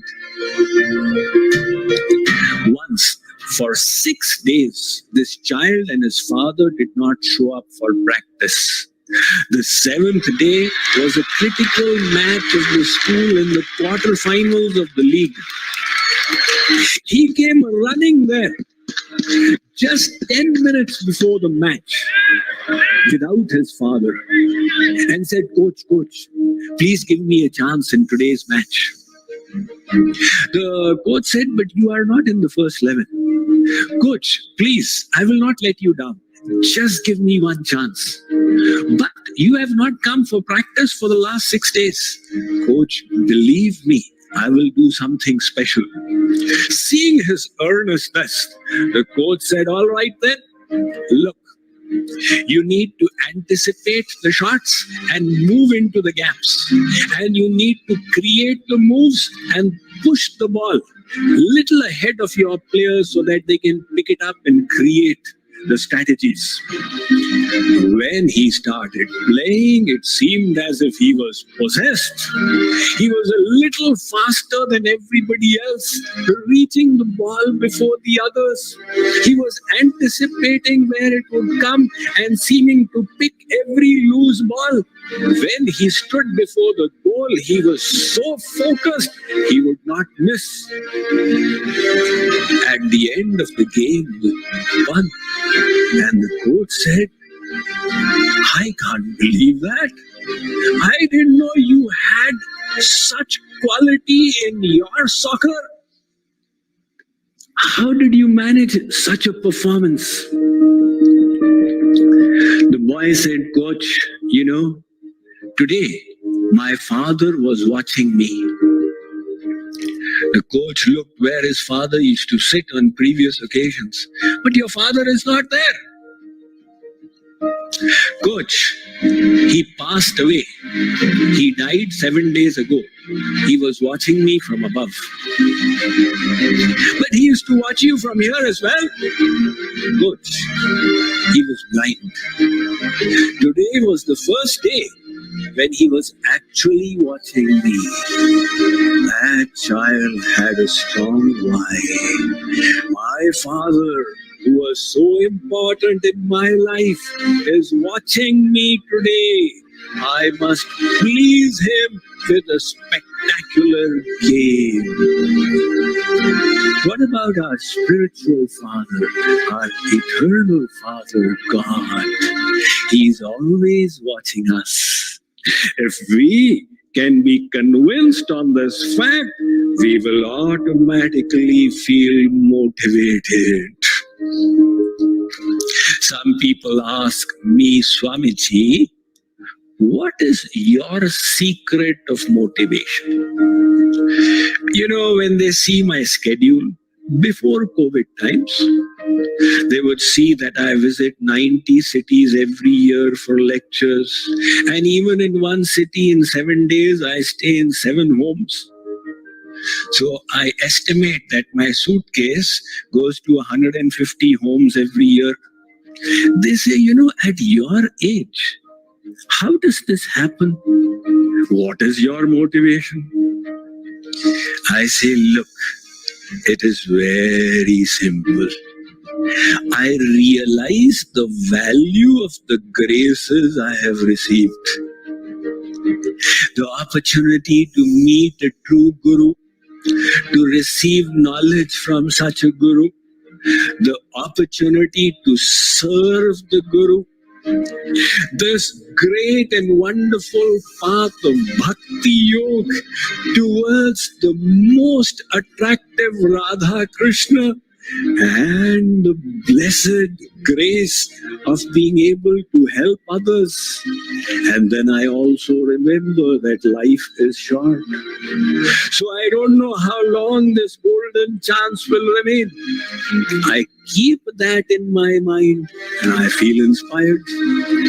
People come and ask me, Swamiji, my inspiration in bhakti is down nowadays. I say, you know, you can recover it in 1 second flat. How? Just bring the right knowledge to your intellect. This intellect is like a vessel. It has got 50 pieces of knowledge. All that you read, all that you heard, all that you contemplated, it is all in this buddhi.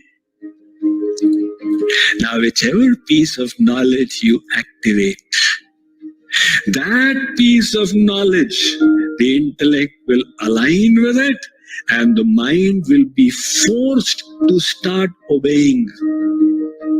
If you decide that human life is precious, it is a golden chance. As Kripaluji Maharaj says, Avasar Bityo Jata Are Man, Avasar Bityo Jata Are Man. Oh, my mind, this golden chance is passing away. Now, when that knowledge is activated in the intellect, naturally you will feel a surge of inspiration. You know, we started about first talking about just being satisfied with what we have. Then we spoke a little bit about nothing is permanent and realizing and understanding our graces. And then Swamiji in this particular video was talking about understanding and realizing that this is a golden opportunity we have. These realizations have come to us, you know, through a number of verses that we just shared through Bhagavad Gita. And of course, there are so many other verses as well. But when that realization comes to you, and it comes to you slowly after repeated contemplation, and it takes a while, but when it comes to you, you automatically start getting a lot more disciplined in your life because now you are trying to make more time. I'll give you our example. So every Saturday night, we used to go for social gathering.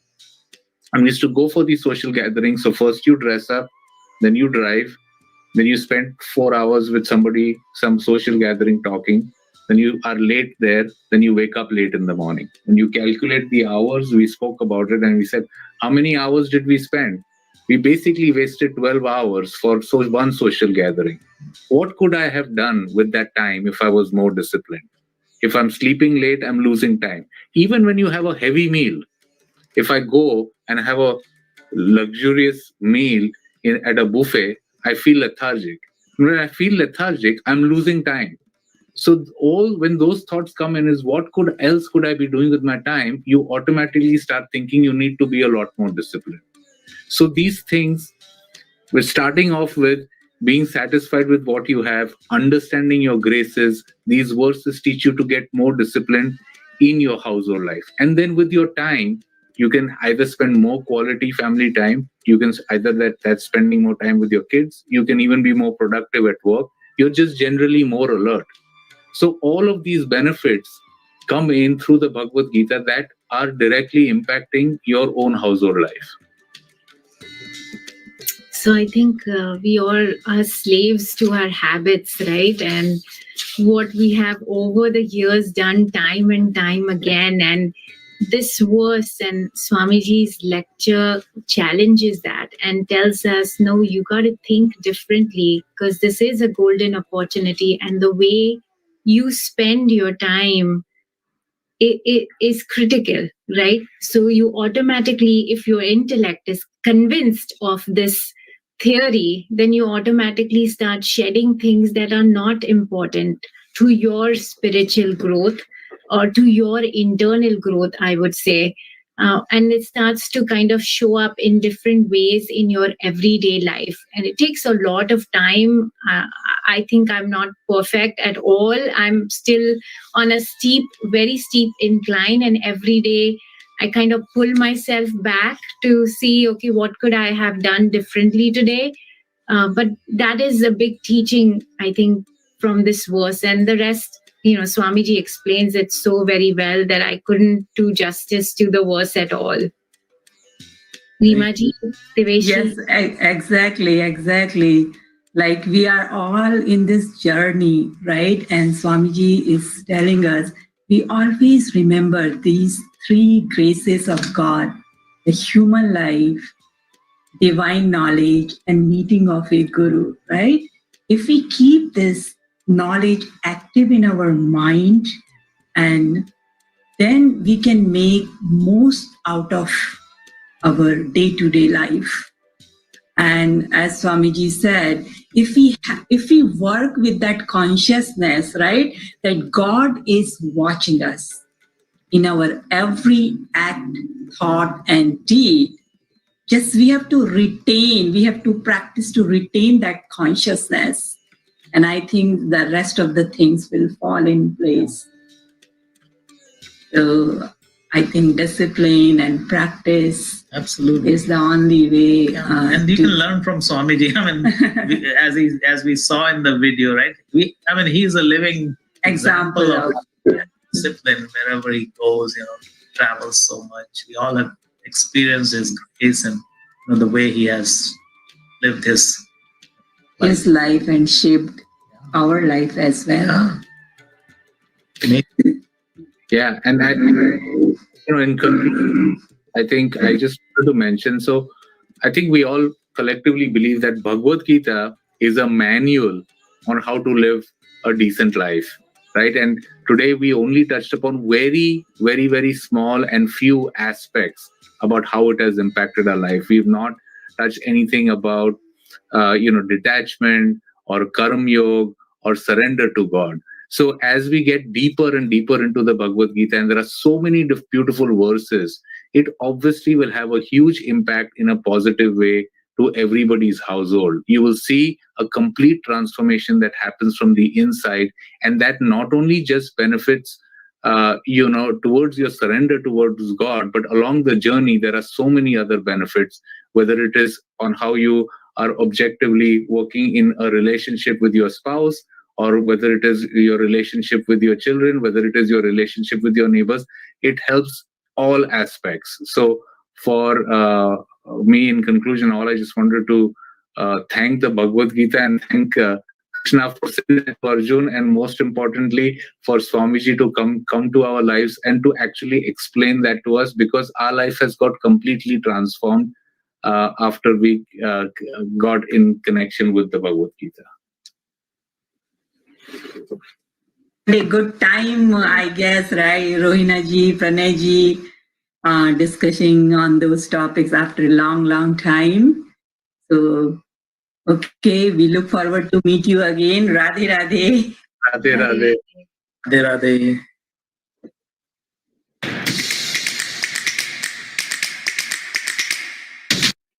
Welcome back, friends. That was an amazing talk. Lot of tips that we can follow. Please let us know how you liked it. So, Kavita, Swamiji says in his book, 7 Divine Laws to Awaken Your Best Self. As you strive to improve yourself, the velocity of your self-transformation keeps speeding up. The reason is that any learned behavior becomes easier with every repetition until it finally becomes a habit. So, these sessions, these talks, these are so important, and you do not even know how it is working within us. So we are really blessed to even attend it. Yes, we are. So, Kavita, what are we expecting tomorrow since all the chapters are done? Okay. Arey Nidhi ji, tomorrow is our grand finale and it is our award ceremony for Gita Festival. We all will be felicitating all the winners and we will also be announcing the Gita Pandit Award.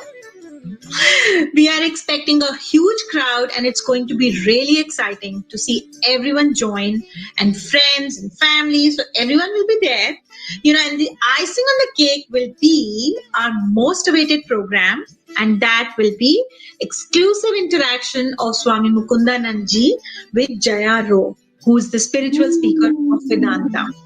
I just cannot wait, Kavita, because this is the thing. That is why, we would want all of you to bring your friends and family for this last day. And I'm sure since, as Kavita has mentioned, there are people from so many countries who are going to join in because they have won prizes, and we are looking forward for tomorrow.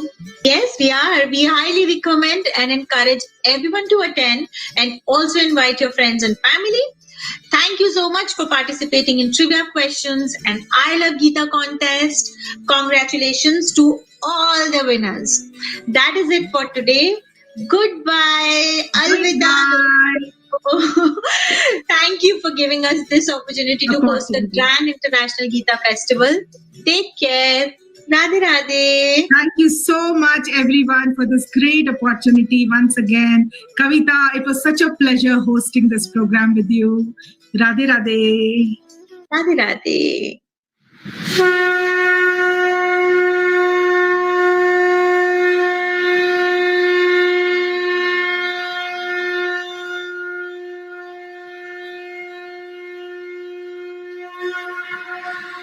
जय भगवद गीते जय जय भगवद गीते हरिः कमल विहारिणि हरिः कमल विहारिणि सुंदर सुपुनीते जय जय भगवद गीते कर्म सुमर्म प्रकाशिनी कामा शक्ति हरा कामा शक्ति हरा तत्वज्ञान विकाशिनी तत्वज्ञान विकाशिनी विद्या ब्रह्म परा जय जय भगवद गीते निश्चल भक्ति विधायिनी निर्मल मलहारी निर्मल मलहारी शरण रहस्य प्रदायिनी शरण रहस्य प्रदायिनी सब विधि सुखहारी जय जय भगवद गीते राग द्वेष विदारिणी कारिणी मोद सदा कारिणी मोद सदा भव भयहारिणी तारिणी भव भयहारिणी तारिणी परमानंद प्रदा जय जय भगवद गीते आसुर भाव विनाशिनी नाशिनी तम रजनी नाशिनी तम रजनी दैवी सद्गुणदायिनी दैवी सद्गुणदायिनी हरि रसिका सजनी जय जय भगवद गीते समत त्याग सिखावनी हरि मुख की वाणी हरि मुख की वाणी सकल शास्त्र की स्वामिनी सकल शास्त्र की स्वामिनी श्रुतियों की रानी जय जय भगवद गीते दया सुधावर सावनी मातु कृपा की जय मातु कृपा की जय हरि पद प्रेम दान कर हरि पद प्रेम दान कर अपनों की लीजय जय जय भगवद गीते जय भगवद गीते जय जय भगवद गीते हरि कमल विहारिणी हरि कमल विहारिणी सुंदर सुपुनीते जय जय भगवद गीते जय जय भगवद गीते जय जय भगवद गीते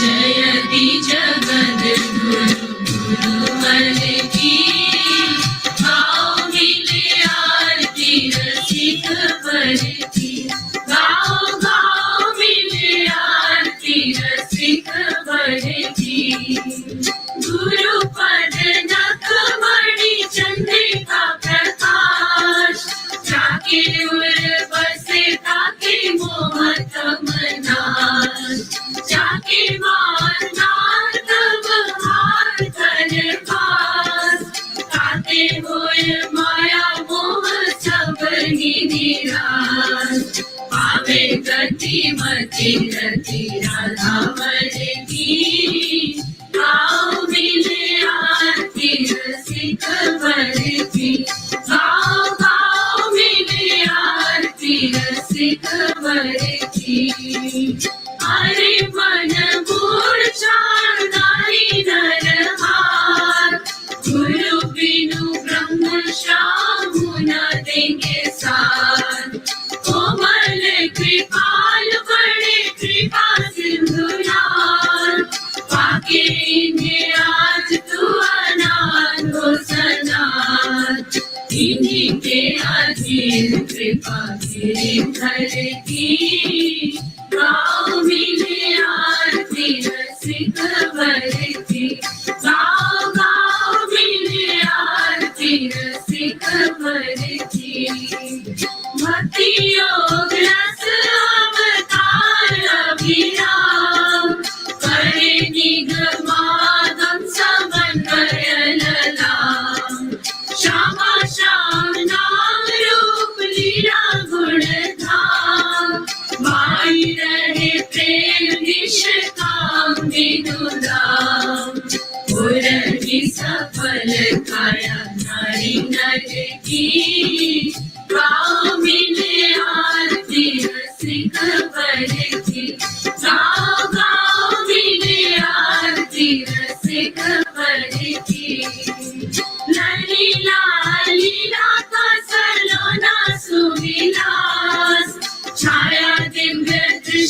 बीच प्रेम का प्रकाश, वैसा ही विनोद वही मंजू मृदुहास, करे बस बर बस उच्च अट्टहास, झूमी चले चार वही नटवर की, गाओ मिले आरती रसिक वर की, गाओ गाओ मिले आरती रसिक वर की, जय की जगत गुरु गुरुवर की, गाओ मिले आरती रसिक वर की, गाओ गाओ मिले आरती रसिक वर की।